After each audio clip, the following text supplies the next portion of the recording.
எடுத்துக்கொள்ளலாம். வாக்குத்தத்த வசனம் சங்கீதம் 29வது அதிகாரம் 11வது வசனம். சங்கீதம் 29வது அதிகாரம் 11வது வசனம் வாசிக்க கேட்போம். கர்த்தர் தமது ஜனத்திற்கு பெலன் கொடுப்பார், கர்த்தர் தமது ஜனத்திற்கு சமாதானம் அருளி அவர்களை ஆசீர்வதிப்பார். கர்த்தர் தமது ஜனத்திற்கு பலன் கொடுப்பார், கர்த்தர் தமது ஜனத்திற்கு சமாதானம் அருளி அவர்களை ஆசீர்வதிப்பார். இந்த வசனத்தை இதோட இன்றையோட சேர்த்து 5 வாரங்கள் ஆகிவிட்டது. மனப்பாடமாக யாராவது வச்சுருக்கிறீங்களா? மனப்பாடம் பண்ணிட்டீங்களா? இதை நல்லா மனப்பாடம் பண்ணி வச்சுக்கோங்க. ஏன்னா இது ஒரு முக்கியமான ஒரு வசனம். இன்றைக்கு ஆண்டவர் தியானிக்கும்படியாக கொடுத்த ஒரு முக்கியமான காரியமுமே அதுதான். கடந்த வாரங்களை நம்ம தியானிக்கும் போது ஆண்டவர் பலன் கொடுப்பார், நம்மளுக்கு சமாதானம் அருளி நம்மளை ஆசீர்வதிப்பார் என்ற வார்த்தைகளை பார்த்தோம்.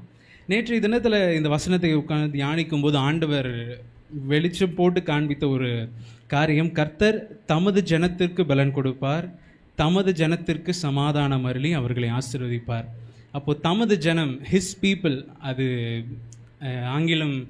ஆங்கில வேதாகமத்தில் போடும்போது எப்படியுமே ஹீ ஷீ அப்படின்னு மற்றவங்களை குறித்து மனிதர்கள் மற்றவங்களை சொல்லும்போது ஸ்மால் ஹெச் போடுவாங்க. ஆனால் ஆண்டவரை வைத்து சொல்லும்போது கேபிட்டல் ஹெச் வரும் அந்த இடத்துல.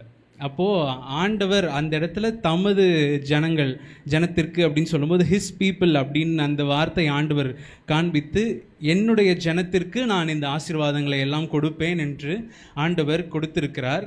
அந்த ஜனமாய், அவருடைய ஜனமாய், கர்த்தரின் ஜனமாய் நாம் இருப்பதற்கு நம்ம எந்தெந்த காரியங்களை செய்ய வேண்டும், எப்படி நம்ம வாழ்க்கையை வாழ்ந்தால் நாம் ஆண்டவருடைய ஜனமாக இருப்போம் என்பதை இன்றைக்கு நம்ம தியானிக்கும்படியாக ஆண்டவர் கொடுத்திருக்கிறார். அதனால் நம்ம அதற்கான 3 காரியங்கள் இருக்குது. இந்த 3 காரியங்கள் நம்முடைய வாழ்க்கையில் இருந்துச்சு அப்படின்னு சொன்னால் நாம் ஆண்டவருடைய ஜனமாய், நாம் கர்த்தரின் ஜனமாய் நம்ம இருக்க முடியும். அதில் முதல் காரியம் என்னவென்று நம்ம பார்க்கணும் அப்படின்னா, யோவான் 10வது அதிகாரம் 27வது வசனத்தை வாசிக்கலாம். முதல் பாயிண்டோட வசனம் யோவான் 10வது அதிகாரம் 27வது வசனம். என் நாடுகள் என் சத்தத்திற்கு செவி கொடுக்கிறது, என் நாடுகள் என் சத்தத்திற்கு செவி கொடுக்கிறது. முதல் நம்ம தியானிக்க போகிற காரியம், நம்ம ஆண்டவருடைய ஜனமாய் நம்ம இருக்கணும் அப்படின்றதுக்கு நம்ம முதலாவது நம்ம எப்போ இருக்க முடியும் அப்படின்னா, அவருடைய சத்தத்திற்கு செவி கொடுக்கிறவர்களாய் நாம் இருக்கும்போது நாம் ஆண்டவருடைய ஜனமாய் இருக்க முடியும். என் நாடுகள் என் சத்தத்திற்கு செவி கொடுக்கிறது. அநேக வசனங்கள் நம்ம வேதத்தில் பார்க்கும்போதே செவி கொடுக்கறத குறித்து இருக்குது. இல்லை சில இடத்துல ஆண்டவருடைய சத்தத்திற்கு செவி கொடுக்காதவர்கள் எப்படி இருக்கிறாங்க அப்படின்றதுக்கும் வசனங்களை நம்மளால் பார்க்க முடியுது.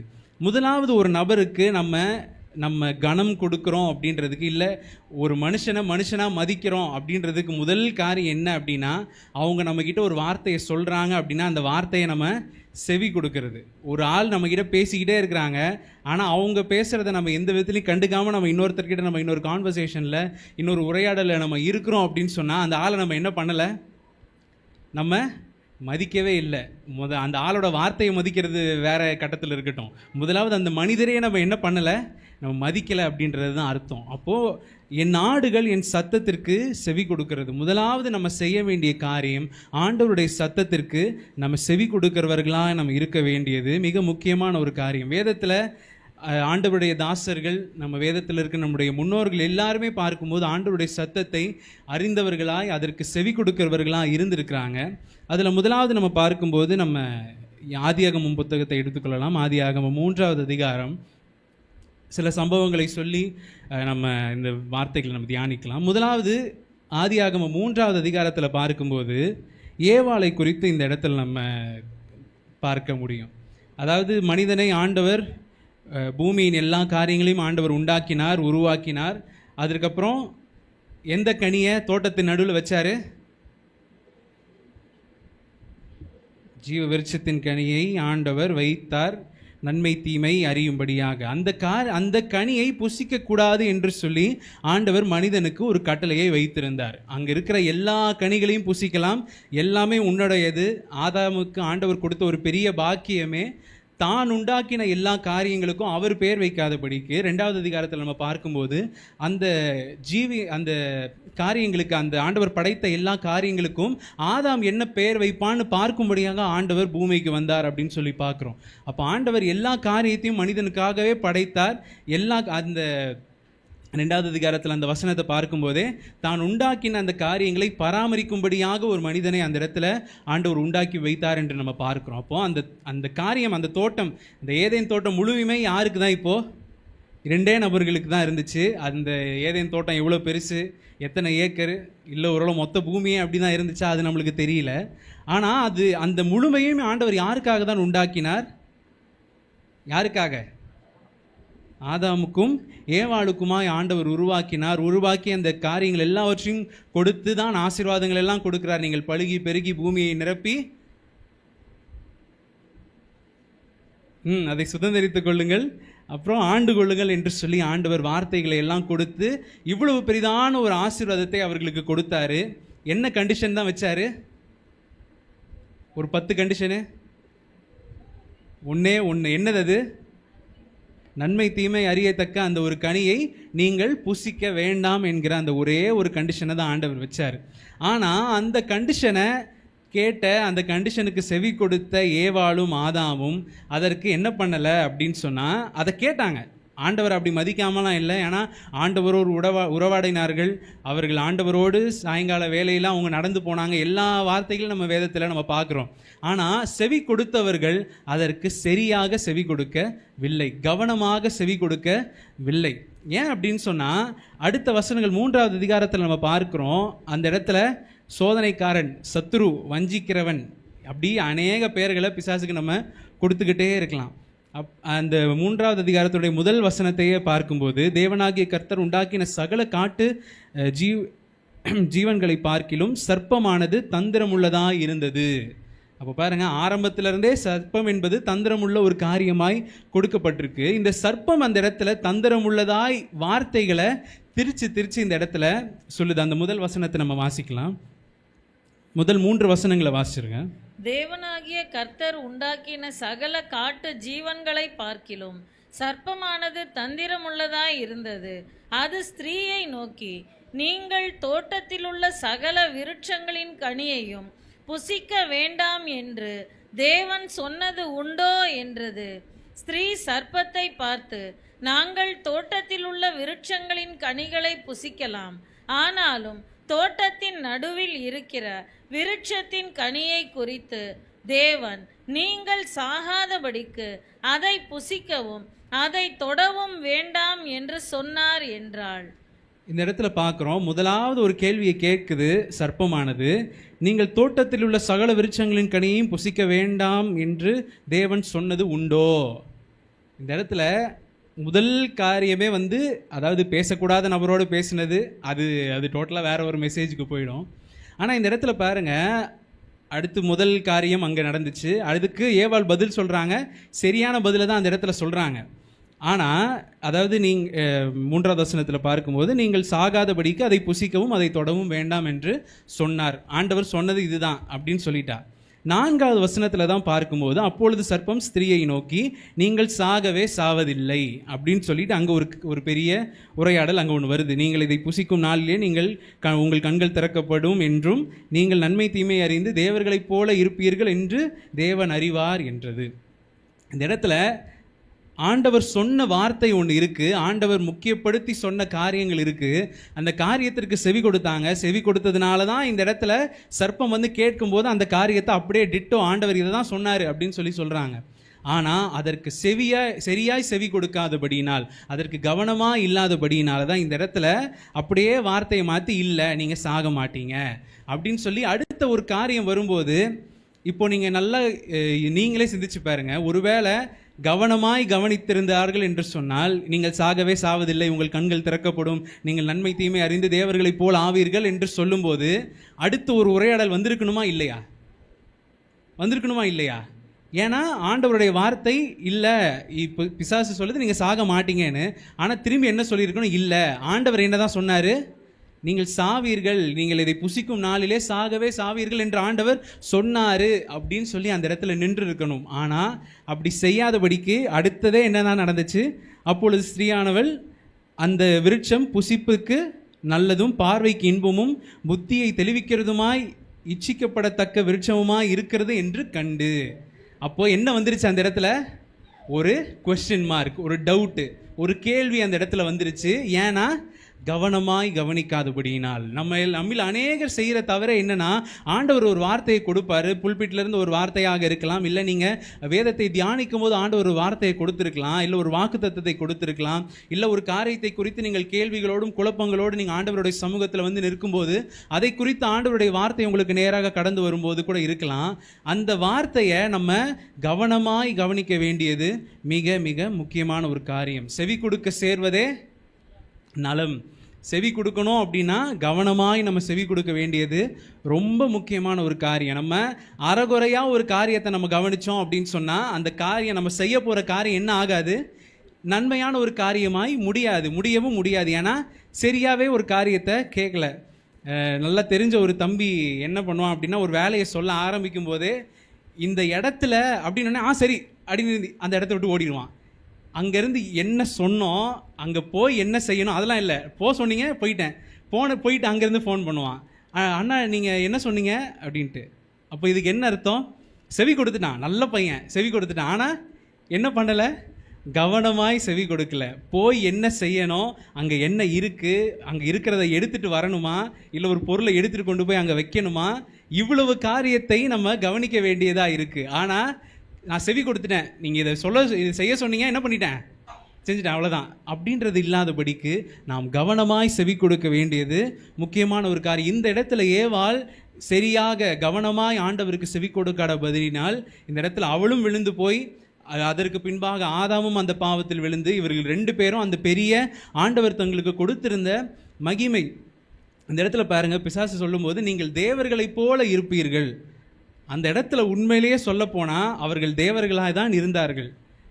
ஏன்னா ஆண்டவர் அப்படி தான் அவர்களை உண்டாக்கி இருந்தார். அவர் உண்டாக்கி கொடுத்த எல்லாமே அவங்களுக்கு தான். அவங்க 2 பேர் தான் இப்போ அந்த மொத்த ஏதேன் தோட்டத்தையும் ஆட்சி செய்கிறாங்க. அப்படியாக இவ்வளவு உயர்வில் அவங்க இருந்தாலும் ஆண்டவர் தங்களுக்கு கொடுத்த மேன்மை என்ன, ஆண்டவர் தங்களுக்கு கொடுத்த அந்த ஸ்தானம் என்ன என்பதை அவர்கள் சரியாக உணரவில்லை. அந்த இடத்துல அதை உணர்ந்திருந்தாங்க, அந்த மேன்மை அவர்களுக்கு தெரிந்திருந்தது என்று சொன்னால் 2வது அதிகாரத்தோட கடைசி வசனம் பார்க்கும்போது கூட அவர்கள் இருவரும் நிர்வாணிகளாக இருந்தும் வெட்கப்படாதிருந்தார்கள். அவர்கள் நிர்வாணிகளாக இருந்தார்கள், அவங்களுக்குள்ள எந்த ஒரு காரியமே இல்லை. அந்த அளவுக்கு அவர்களை ஆண்டவர் மேன்மைப்படுத்தி வைத்திருந்தார். அந்த அளவுக்கு ஆண்டவர் உயர்த்தி வைத்திருந்தும் அதற்கான மேன்மைகளை ஆண்டவர் சொன்ன அந்த எல்லா வார்த்தைகள், அதாவது இன்னும் சில காரியங்கள் நம்ம யோசித்து பார்க்கும்போது, ஏன்னா நம்மளுக்கு ரொம்ப டெலிபரேட்டாக பைபிளில் என்னென்ன, அதாவது தினமும் ஆண்டவர் அவர்களோடு நடமாடினார் என்று நம்மளுக்கு தெரியும். அப்போது இதில் எல்லா நாளும் நீங்கள் இந்த விருட்சத்தின் கனியை புசிக்க வேண்டாம், நீங்கள் இந்த விருட்சத்தின் கனியை புசிக்க வேண்டாம், அது மட்டுமேவா ஆண்டவரோடு உரையாடி இருப்பாங்க? அநேக காரியங்களை பேசியிருக்க முடியும், அநேக காரியங்கள் அங்கே நடந்திருக்கக்கூடும். ஆனால் அது எல்லாத்துலேயுமே முக்கியமான அந்த ஒரு காரியத்தை கூட அவங்க என்ன பண்ணலை, செவி கொடுக்கல. ஆண்டவர் இவ்வளவு மேன்மைகளை கொடுத்துருக்கிறாருன்றதையும் உணர்ந்துக்கல. அப்போ பாருங்கள், நம்ம செவி கொடுக்கறதை காட்டிலும் நாம் கவனமாய் செவி கொடுக்க வேண்டியது முக்கியமான ஒரு காரியமாக இருக்குது. அப்படி கவனமாய் செவி கொடுக்காததுனால இந்த இடத்துல தங்களுக்கு இருந்த அந்த ஒரு மேன்மையை ஏவாள் இழந்து போனாள். 2வது ஒரு நபர் இதே போல தான் செவி கொடுத்தாங்க, ஆனால் சரியாக செவி கொடுக்காததுனால ஒரு காரியத்தை அவர்கள் இழந்து போனார்கள். அது யார் அப்படின்றத பார்க்கும்போது ஆதியாகமம் 12வது அதிகாரம் 1வது வசனத்தை நம்ம வாசிக்கலாம். ஆதியாகமம் 12வது அதிகாரம் 1வது வசனம். கர்த்தர் ஆபிராமை நோக்கி, நீ உன் தேசத்தையும் உன் இனத்தையும் உன் தகப்பனுடைய வீட்டையும் விட்டு புறப்பட்டு. சரி, இந்த வசனம் நம்மள எல்லாருக்குமே தெரியும். ஆண்டவர் ஊர் என்னும் ஊரில் இருக்கிற ஆபிரகாமுக்கு ஆண்டவர் இந்த வார்த்தைகளை கொடுத்து, நான் உனக்கு காண்பிக்கும் தேசத்திற்கு போ என்று சொல்லி ஆண்டவர் ஒரு வார்த்தையை கொடுத்துட்டாரு. புதன்கிழமையில் இந்த ஆபிரகாமுடைய வாழ்க்கையை குறித்து ஆய்வை எடுத்து அங்கே அதில் கலந்து கொண்டவர்களுக்கு தெரியும், ஆண்டவர் சொன்ன தேசம் என்ன. ஆண்டவர் ஒரு இடத்திற்கு நான் சொல்கிற வரைக்கும் நீ போய்கிட்டே இரு அப்படின்னு ஆண்டவர் சொல்லிட்டாரு. அதே போல் போகும்போது ஒரு குறிப்பிட்ட இடத்துல ஆண்டவர் சொல்லிவிட்டார், இதுதான் நான் உன்னை அழைத்து கொண்டு வந்த தேசம் என்று. ஆனால் அந்த இடத்துல ஆபிரகாம் செய்த காரியம் என்ன, அந்த இடத்துல இல்லாதபடிக்கு மலைப்பாங்கான தேசத்திற்கு போக வேண்டும் என்று சொல்லி அவர் எத்தனைப்பட்டு அங்கே போய் அங்கே அநேக காரியங்கள் எல்லாம் நடக்குது. அப்போ இதில் பாருங்க, ஆண்டவர் சொன்ன காரியம் என்ன, சொன்னதுக்கு செவி கொடுத்துட்டாரு. செவி கொடுத்ததுனால தான் அந்த இடத்துல ஆண்டவர் உன் தேசத்தையும் உன் இனத்தையும் உன் தகப்பன் வீட்டையும் விட்டு புறப்பட்டு நான் உனக்கு காண்பிக்கும் தேசத்திற்கு போன்னு சொன்னார். அதில் செஞ்ச முதல் தப்பு சரியாக செவி கொடுக்காம பண்ணது.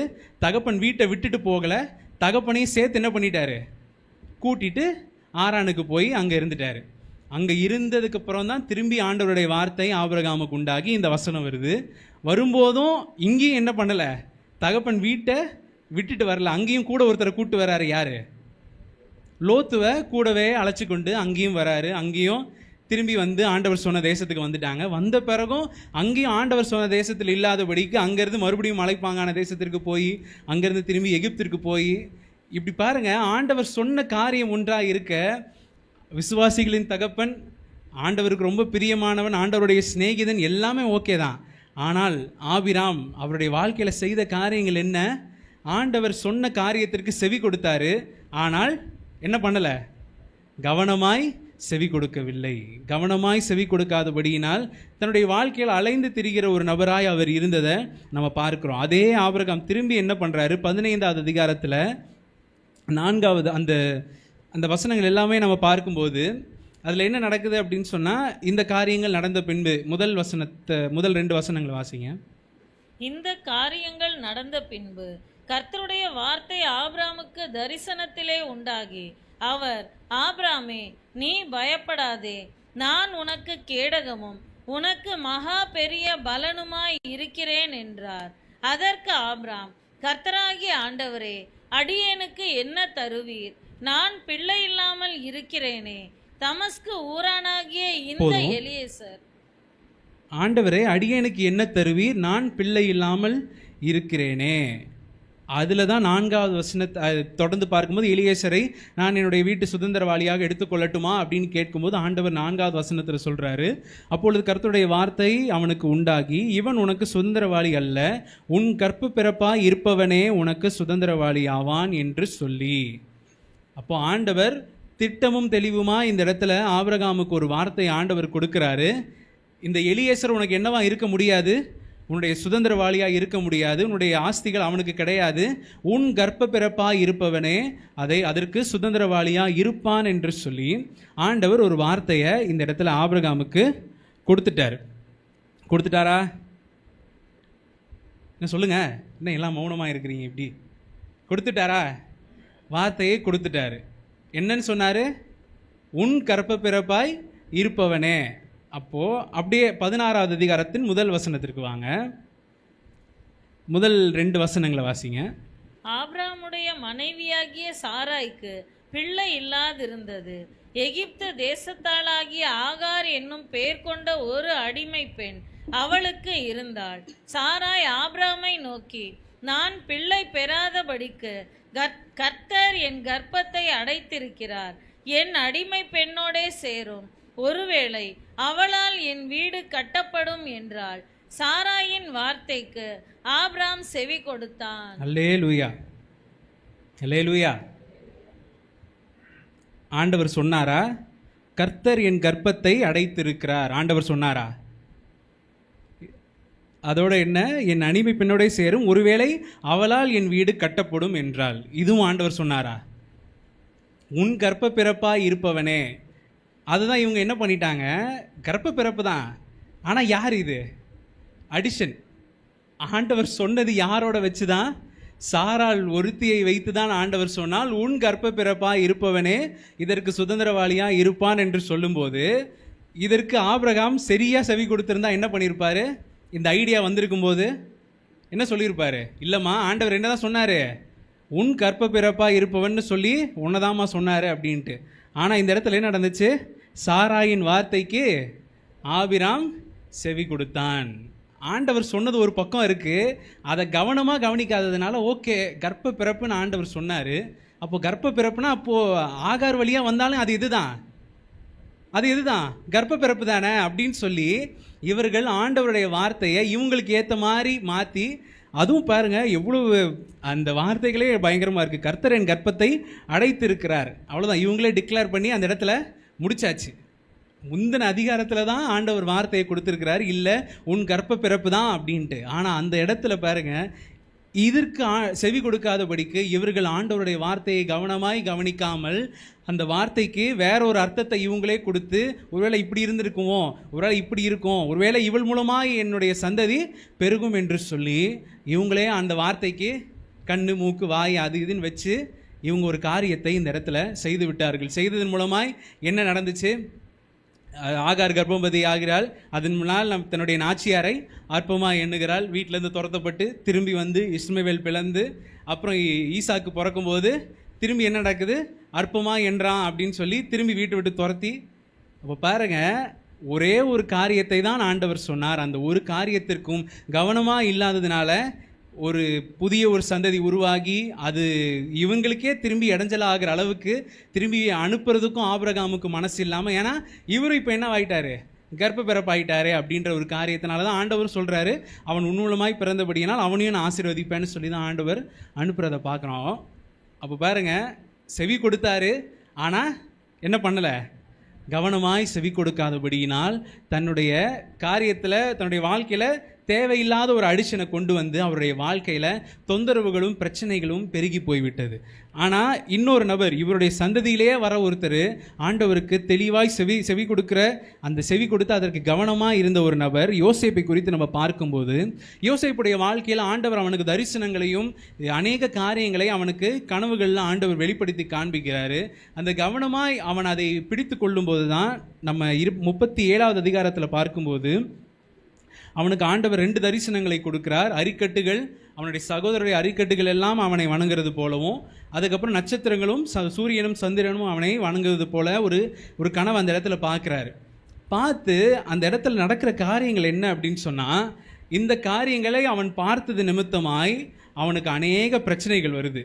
அதில் என்ன அப்படின்னா 37வது அதிகாரத்துடைய 19வது வசனத்தில் பார்க்கும்போது அவனுடைய சகோதரர், வாசிங்க, ஒருவரை ஒருவர் நோக்கி, இதோ சொப்பனக்காரன் வருகிறான், இதோ சொப்பனக்காரன் வருகிறான், நாம் அவனை போதும். அப்போ பாருங்க, முதலாவது ஆண்டவருடைய வார்த்தைக்கு இவர் செவி கொடுத்ததுனால வந்த முதல் பிரச்சனை என்ன? சகோதரர் மூலமாய் வருகிற இகழ்ச்சி. இதோ சொப்பனக்காரன் வரான். அதுலேயும் இன்னும் மேலே உள்ள வசனங்களை பார்க்கும்போது அவர்களுடைய தகப்பன் யோசேப்பை சிநேகித்ததினால் அவன் மேல் பொறாமை கொண்டார்கள். எல்லாமே பார்க்குறோம். அவன் அந்த சொப்பனங்கள் அவனுக்கு வந்ததுனால அதனால அவன் மேல் கோபம் கொண்டார்கள். இப்போ பாருங்க, ஆண்டவருடைய வார்த்தை ஒருத்தனுக்கு வந்துருச்சு. அந்த வார்த்தை தனக்கு வந்ததுனால, அதற்கு கவனமாக இருந்ததுனால தான் நம்ம சில நேரத்தில் கனவுல பார்க்குறது நம்மளுக்கே என்ன இருக்காது? நினைவு இருக்காது. ஆனால் அதை சரியாக கவனித்ததுனால தான் தன்னுடைய தகப்பனுக்கும் தன்னுடைய சகோதரருக்கும் அந்த காரியத்தை சொல்கிறான். இப்படிலாம் நான் பார்த்தேன், இப்படியெல்லாம் நடந்துச்சு என்னுடைய கனவில், என்னுடைய தரிசனத்தில் இதை நான் பார்த்தேன் அப்படின்னு சொல்லி கவனமாக சொல்கிறான். ஆனால் அதற்கு வந்த பதில் என்னதான்? சூரியனும் சந்திரனும் வணங்குது அப்படின்னு சொல்லும்போதே ஆபிரகாம் அதற்கு யாக்கோபு என்ன தான் சொல்கிறாரு அப்படின்னா, அப்போது நாங்களும் உன்னை வணங்கணுமா, என்ன இது அப்படின்னு சொல்லி அந்த இடத்துல அவனை கடிந்து கொள்கிறத நம்மளால் பார்க்க முடியுது. அதற்கு தொடர்ச்சியாய் வரும்போது அடுத்து போத்திபாருடைய மனைவியினுடைய வார்த்தைகள் வருது. ஏன்னா இந்த இடத்துல ஆண்டவருடைய வார்த்தையை பெற்றுக்கொண்டாரு, செவி கொடுத்தது நிமித்தமாக ஒரு சிறையிருப்பு, குழியில் தூக்கி போட்டு திரும்பி இஸ்மவேல் இடத்துல விற்கப்பட்டு எகிப்திற்கு போய் அங்கே கொஞ்சம் ஒரு மேன்மைகள் வரும்போது அங்கே போத்திபாருடைய மனைவி இவன் மேல் கண் போட்டு என்னுடைய சயனி என்று சொல்லி 39வது அதிகாரத்தில் 7வது வசனத்திலிருந்து 12வது வசனத்திற்கு இந்த சம்பவங்களை எல்லாம் நம்மளால் பார்க்க முடியும். இந்த காரியங்கள் எல்லாமே இருந்தாலும் இப்போது முதல்ல ஆண்டவருடைய வார்த்தை என்ன வந்துச்சு? ஆண்டவருடைய அந்த தரிசனம் என்னது? என்னுடைய சகோதரர்கள் எல்லாரும் என்னை வணங்குவாங்க, சூரியனும் சந்திரனும் நட்சத்திரங்களும் என்னை வணங்கும் அப்படின்னு சொல்லி அவன் ஒரு தரிசனத்தை பார்க்கிறான். இப்பொழுது போத்திபாருடைய மனைவியோடு இவனை சேரணும் அப்படின்ற ஒரு சூழ்நிலை வரும்போது அவன் நினச்சிருந்தா, ஒருவேளை சரியாக கவனிக்காமல் இருந்திருந்தால், கவனமாய் கவனிக்காமல் விட்டிருந்தா, ஆமாம்ல, ஒருவேளை இங்கேயும் ஒரு என்ன போஸ்டிங் தான் கிடைக்குது. இப்போ போத்திபாருடைய மனைவியோடு சேர்ந்து போத்திபாரை காலி பண்ணிட்டா யார் தான் அடுத்து? அப்போ ஒருவேளை இதுதான் ஆண்டவர் சொன்ன மேன்மையாக இருக்குமோ அப்படின்னு சொல்லி நினச்சிருக்க கூடுமோ? ஆனால் அப்படி இல்லாதபடிக்கு இல்லை. ஆண்டவர் எனக்கு சொன்ன காரியம் வேற, ஆண்டவருடைய வார்த்தை எனக்கு வந்தது வேற, இது கிடையாது அப்படின்னு சொல்லி அவன் கவனமாக இருந்தபடியினால அவன் தன்னுடைய சகோதரர் அவனை இழந்ததுக்கு அவன் செவி சாய்க்கல, அவனுடைய தகப்பன் கண்டித்ததற்கு செவி சாய்க்கல, போத்திபாருடைய மனைவியுடைய வார்த்தைகளுக்கு செவி சாய்க்காதபடிக்கு இது எல்லாமே ஒரு பக்கம் இருந்தாலும் ஆண்டவர் எனக்கு கொடுத்த வார்த்தைகள் இருக்கு, அந்த வார்த்தைகளுக்காக நான் காத்திருக்கணும் அப்படின்னு சொல்லி அந்த வார்த்தைகளுக்கு அவன் கவனமாக இருந்தபடினால அந்த ஓட்டத்திலேயே தான் அவன் இருக்கிறான். வேற எங்கேயும் வலதுபுறமோ இடதுபுறமோ சாயாம அந்த ஓட்டத்திலேயே நேராக ஓடி அதன் முடிவில் அவனுக்கு கிடைத்த காரியம் என்ன? இறுதியில் நடந்த காரியம், அவன் ஆண்டவர் கொடுத்த அந்த மேன்மை, ஆண்டவர் கொடுத்த அந்த தரிசனங்கள் நிறைவேறுது. அவனுடைய சகோதரர்கள் எல்லாரும் வந்து வணங்குறாங்க. இந்த எல்லா காரியத்தையும் அவன் எப்போ சுதந்திரிக்க முடிஞ்சிச்சு? ஒருவேளை கவனமாய் கவனிக்காதபடிக்கு நிர்விசாரமாக இருந்திருந்தான் என்று சொன்னால் நடுவில் கிடைச்ச மேன்மைகளும் இல்லை ஒரு நடுவில் அவனுடைய சகோதரருடைய வார்த்தைகள் வரும்போது எல்லாம் கிண்டல் பண்ணுறாங்களே, ஏசுன்னு சொன்னால் கிண்டல் பண்ணுறாங்களே, சண்டே சர்ச்சுக்கு போகிறேன்னு சொன்னால் கிண்டல் பண்ணுறாங்களே, இல்லை ஃப்ரெண்ட்ஸ் வெளியே வான்னு கூப்பிட்டா இல்லை இன்றைக்கி சர்ச்சில் ஒரு ப்ரேயர் மீட்டிங் இருக்குது, ஈவினிங் ஆண்கள் ஐக்கியம் இருக்குதுன்னு சொன்னால் ஒரு மாதிரி சொல்கிறாங்களேன்னு சொல்லி வார்த்தைகள் மாறி இருந்தால், நிலைமைகள் மாறி இருந்தால், சூழ்நிலைகள் மாறி இருந்தால் யோசேப்பு தன்னுடைய வாழ்க்கையில் ஆண்டவர் அவனுக்கு வைத்திருந்த அந்த மேன்மைக்குள்ளே போயிருக்க முடியுமா? நிச்சயமாய் முடியாது. அவன் அதை இழந்து போனவனாக இருந்திருப்பான். ஒருவேளை போத்திபாருடைய மனைவிக்கு செவி கொடுத்திருந்தா தற்காலிக உயர்வுகளாய் இருந்திருக்கலாம், ஆனால் ஆண்டவருடைய உயர்வாய் அது இருந்திருக்காது. ஆண்டவருடைய உயர்வு அவனுடைய வாழ்க்கையில் எப்படி இருந்துச்சு? யோசேப்புடைய வார்த்தை இல்லாமல் எகிப்து தேசத்தில் ஒருவனும் கையையாகிலும் காலையாகிலும் அசைக்கவே கூடாது அப்படின்ற ஒரு மேன்மைக்குள்ளாக அவன் போனான். ஏன் போனான்? எப்படி போனான்? ஆண்டவருடைய வார்த்தை அவனுக்கு நேராக வந்துச்சு. அந்த வார்த்தைக்கு அவன் கவனமாக இருந்தபடியினால், அந்த வார்த்தைக்கு அவன் கவனமாய் செவி கொடுத்தபடியினால் அவன் அந்த மேன்மைகளை சுதந்திரித்து கொண்டான். அப்போது நம்மளும் ஆண்டவருடைய ஜனமாக இருக்கணும்னா நம்ம என்ன செய்யணும்? செவி கொடுக்கணும். எப்படி செவி கொடுக்கணும்? கவனமாய் செவி கொடுக்க வேண்டியது மிக முக்கியம். சரி, ஓகே, செவி கொடுக்கணும்னு தீர்மானிச்சாச்சு, ஆண்டவருடைய வார்த்தை வந்துருச்சு, நான் இனிமேல் ஆண்டவருடைய வார்த்தைக்கு நான் செவி கொடுக்க போகிறேன், அதனால் 24 மணி நேரமும் நான் ஹெட்ஃபோனை போட்டுட்டு ஆண்டவருடைய பாட்டு தான் கேட்க போகிறேன், நான் ஃபுல்லாக மெசேஜ் தான் கேட்க போகிறேன். அப்படி இருந்துட்டா என்னுடைய வாழ்க்கையில் நான் ஆண்டவருக்கு நான் செவி கொடுக்குறேன் அப்படின்ற ஒரு நிலைமையில் நம்ம நின்று முடியுமா அப்படின்னு யோசிச்சா அங்கே தான் 2வது பாயிண்ட் வருது.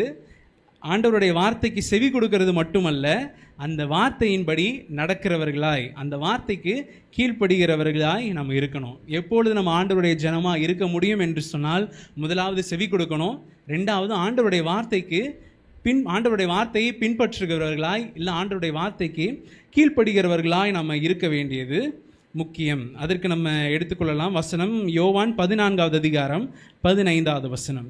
யோவான் 14வது அதிகாரம் 15வது வசனத்தை நம்ம வாசிக்கலாம். John chapter 14 verse 15. நீங்கள் என்னிடத்தில் அன்பாய் இருந்தால் என் கற்பனைகளை கைக்கொள்ளுங்கள். என் கற்பனைகளை கைக்கொள்ளுங்கள். நீங்கள் என்னிடத்தில் அன்பாய் இருந்தால் என் கற்பனைகளை கைக்கொள்ளுங்கள். அப்போது செவி கொடுக்கறது நல்ல விஷயந்தான், கேட்கணும், கவனமாக கேட்கணும், அந்த காரியத்தை இருதயத்தில் வச்சுக்கணும். ஆனால் வச்சுக்கிறது மட்டும் கிடையாது, இல்லை கேட்டுக்கிட்டே இருக்கிறது மட்டும் கிடையாது. திரும்பி ஞாபகம் வருது, ஆகாஷ் பற்றி தான் ஞாபகம் வருது. ஆகாஷ் பற்றி உங்கள் சிலருக்கு தெரிஞ்சிருக்கும். ரொம்ப துருதுருன்னு இருப்பான். ஏதாவது ஒரு விஷயத்தை நான் அவன்கிட்ட சொல்லியிருப்பேன், நீ இதை செய்டா, இப்படி இப்படி இருடா அப்படின்னு சொல்லியிருந்திருப்பேன். அடுத்த வாரம் வரும்போதே அதை செய்யாமல் வேற ஒன்று தப்பாக தான் செஞ்சுட்டு வந்திருப்பான். நான் உன் மேலே கோவமாக இருக்கேன், என்கிட்ட பேசாத போடா, அப்படி நான் சொன்னதை நீ செய்யலை, அதனால நீ என்கிட்ட பேசாத அப்படின்னு. இல்லை சித்தப்பா, நீங்கள் அப்படிலாம் சொல்லாதீங்க, நீங்கள் அட்வைஸ் பண்ணிக்கிட்டே இருங்க அப்படின்வான்.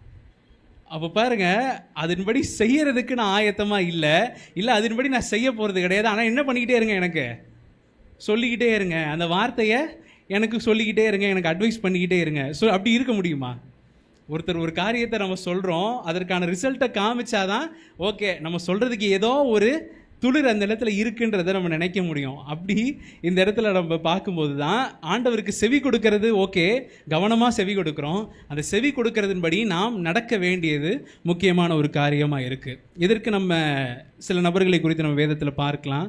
முதலாவது ஆதியாகமத்தின் புத்தகம் 19வது அதிகாரத்தை எடுத்துக்கொள்ளலாம். லோத்துவை குறித்து இந்த இடத்துல நம்ம தியானிக்க முடியும். லோத்து இந்த இடத்துல செய்கிற காரியம், ஆபிரகாமை விட்டு பிரிந்து போன பிறகு சோதோம் கொமோரா தேசத்தில் போய் அவர் தங்கி இருக்கிறார். அங்கே ஒரு முதன்மையான ஸ்தானத்திலும் அவர் இருக்கிறார்.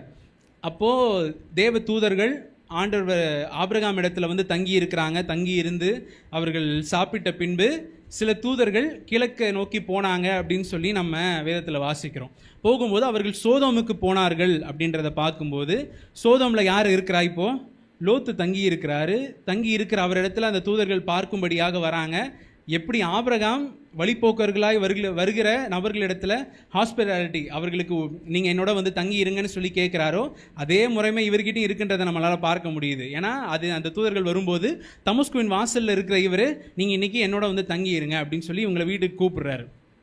கூப்பிட்டு இந்த இடத்துல வார்த்தை அவர்கள் இருக்கிறாங்க, எல்லாமே நடக்கும்போது அவங்க அந்த தூதர்கள் சொல்கிற காரியம், சோதம் குமரம் கவிழ்க்கப்பட்டு போக போகுது, ஆண்டவர் இந்த தேசத்தை அழிக்கப் போகிறார், இதனுடைய அக்கிரமம் நிறைவேறிவிட்டது, அதனால் இந்த சோதம் குமரவை ஆண்டவர் அழிக்க போகிறாரு, நீயும் உன் குடும்பமும் இங்கேருந்து என்ன பண்ணுங்க. நான் கொஞ்சம் சண்டே கிளாஸ் டீச்சராகவும் இருக்கிறதுனால நீங்களும் கொஞ்சம் சொன்னீங்கன்னா தான் எனக்கும் சத்தம் வரும். இங்கேருந்து என்ன சொன்னார்? ஜீவன் தப்ப ஓடிப்போ, இந்த சமபூமி எங்கும் நில்லாதே, ஓடிக்கிட்டே இரு, திரும்பி பார்த்துடாத அப்படின்னு சொல்லி ஆண்டவருடைய வார்த்தை அவர்களுக்கு வரும்போது அவங்க, அதாவது முதல் கோணல் முற்றிலும் கோணல் அப்படின்றது தான் வந்து லோத்துடைய வாழ்க்கையில் கரெக்டாக இருக்கும். ஏன் அப்படின்னா, நீயும் உன் குடும்பமும் தப்பிச்சு போங்க அப்படின்னு சொல்கிறாரு. ஆனால் இவர் என்ன பண்ணுறாரு? தன்னுடைய மருமகன்களுடைய குடும்பத்துக்கெலாம் போகிறாரு. நீங்களே என்ன பண்ணுங்க, என் கூட வாங்க அப்படின்னு கூப்பிடுறாரு.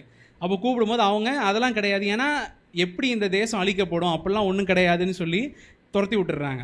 அப்புறமும் அங்கேருந்து தப்பிச்சு போகிறாங்க. போகும்போது திரும்பி பார்க்காதீங்கன்னு ஆண்டவர் சொல்லியிருக்கிறாரு. ஆனால் யார் திரும்பி பார்த்தா? லோத்தினுடைய மனைவி திரும்பி பார்த்து உப்பு தூணாளாள் அப்படின்றதையும் நம்ம வசனத்தில் நம்ம பார்க்குறோம். அடுத்து அப்படியே போகும்போது நடக்கிற காரியம், பின்னாடியே தேசம் அழிக்கப்படுது. இதெல்லாம் அந்த ஸ்டடியில் எடுத்ததுனால திரும்பி அதை சொல்லணுமா அப்படின்னு யோசிக்கிறேன், வேற ஒன்றும் இல்லை. அப்போது அக்கினி கல்மலையாய் வந்தது அப்படின்னு சொல்லி பார்க்கும்போது ஒரு மீட்டியார் ஸ்ட்ரைக் அந்த இடத்துல நடந்திருக்கு அப்படின்றது ஆராய்ச்சியாளர்களால் சொல்லப்படக்கூடிய ஒரு காரியமாக இருக்குது. அதற்கான ஆதாரங்கள் அந்த ஸ்டடியில் சொன்னதை பார்த்தேன். முடிஞ்சால் நீங்கள் அந்த பிளேலிஸ்ட் அதில் இருக்கும், அதில் நீங்கள் பாருங்கள். அப்போது அந்த தாது பொருட்கள் வரும்போது லாவா எப்படி ஒரு வால்கனோலேருந்து வருமோ அது போன்ற காரியங்கள் அங்கேருந்து கசிந்து அடுத்தடுத்த தேசங்களுக்கு அது எப்படி பரவி போகுது. அதனால தான் நீங்கள் நிற்காதீங்கன்னு ஆண்டவர் சொன்னதுக்கான காரியம் வந்து அதுதான். ஏன்னா தேசம் அழிக்கப்படும் போது அந்த மீட்டியார்லேருந்து வந்த அந்த லாவா அவங்களுக்கு பின்னாடியே ஃபாலோ பண்ணுது. அதனால தான் அவங்க ஓடிக்கிட்டே இருக்கிறாங்க.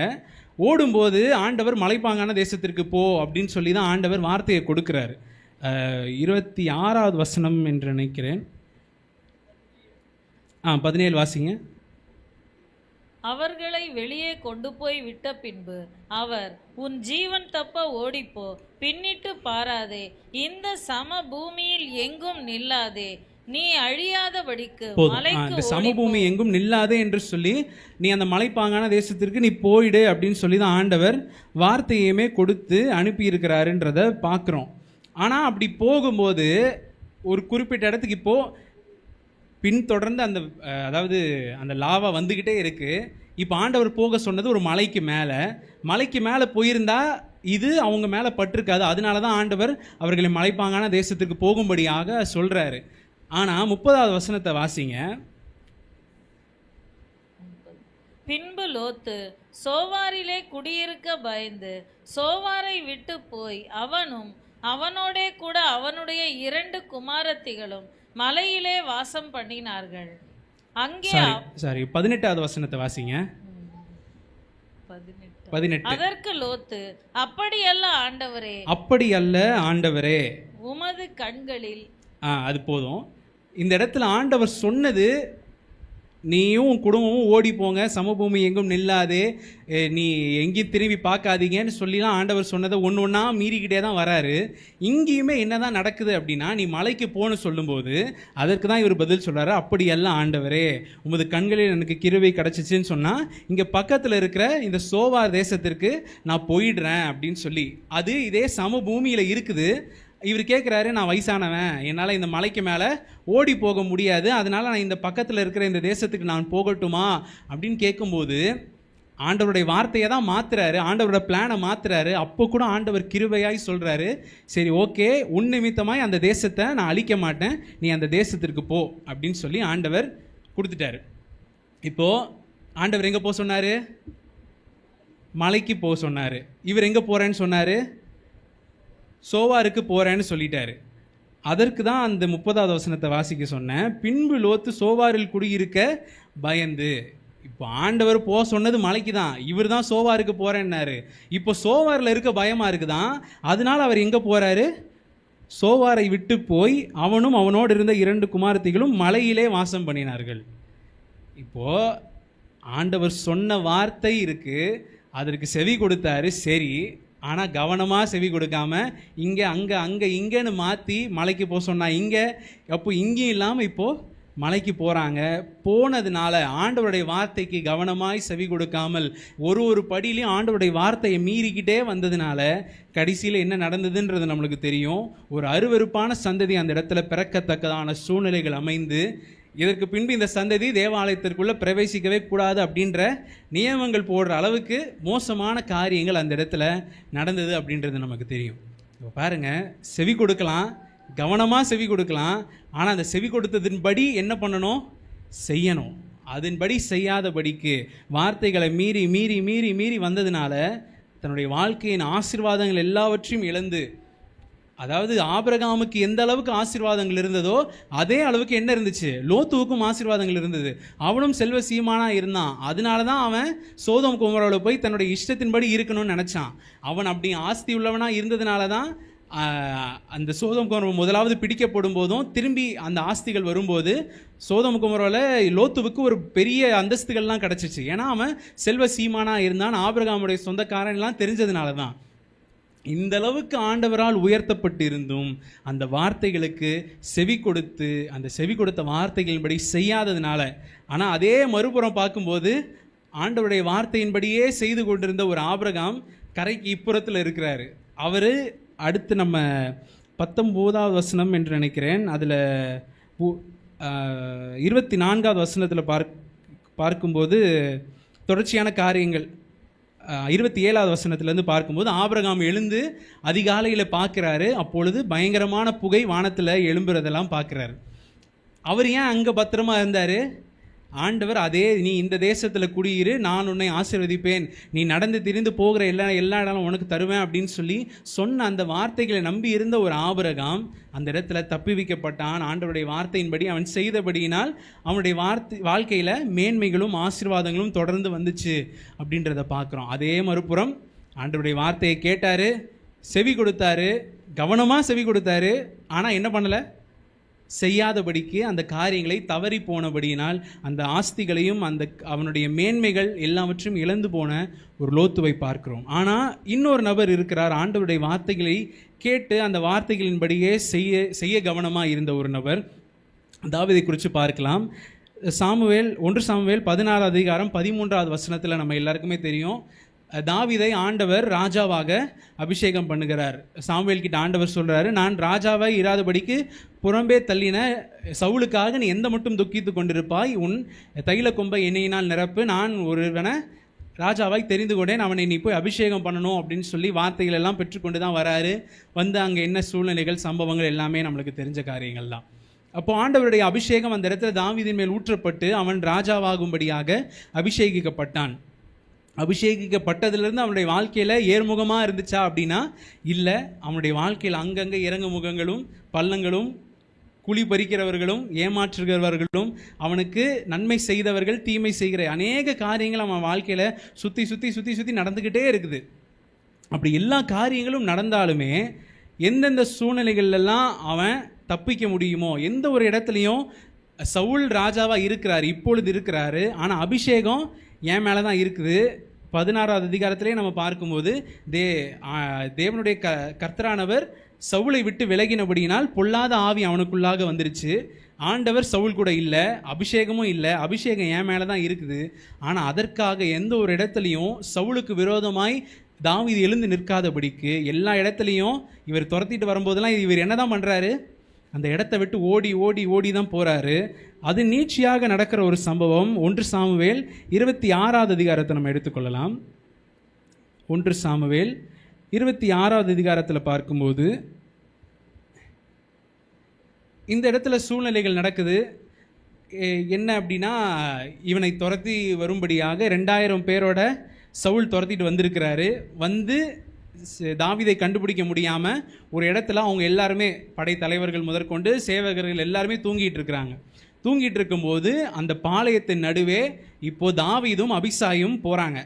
போய் அந்த இடத்துல சவுல் தூங்கிட்டு இருக்கிறாரு, அவர் பக்கத்திலே நிற்கிறாங்க. நிற்கும்போது இந்த இடத்துல தாவீதை நோக்கி ஒரு வார்த்தை வருது. அதுதான் 26வது அதிகாரம் 8வது வசனத்தை வாசிங்க. அப்பொழுது அபிசாய் தாவீதை பார்த்து, இன்று தேவன் உம்முடைய சத்ருவை உம்முடைய கையில் ஒப்பு கொடுத்தார். இப்போதும் நான் அவனை ஈட்டியினால் 2 குத்தாக குத்தாமல் ஒரே குத்தாக நிலத்தில் உருவ குத்தட்டுமா என்றான். தாவீது 8வது வசனம் மட்டும்தான். இன்று தேவன் உம்முடைய சத்துருவை உம்முடைய கையிலே ஒப்பு கொடுத்தார்.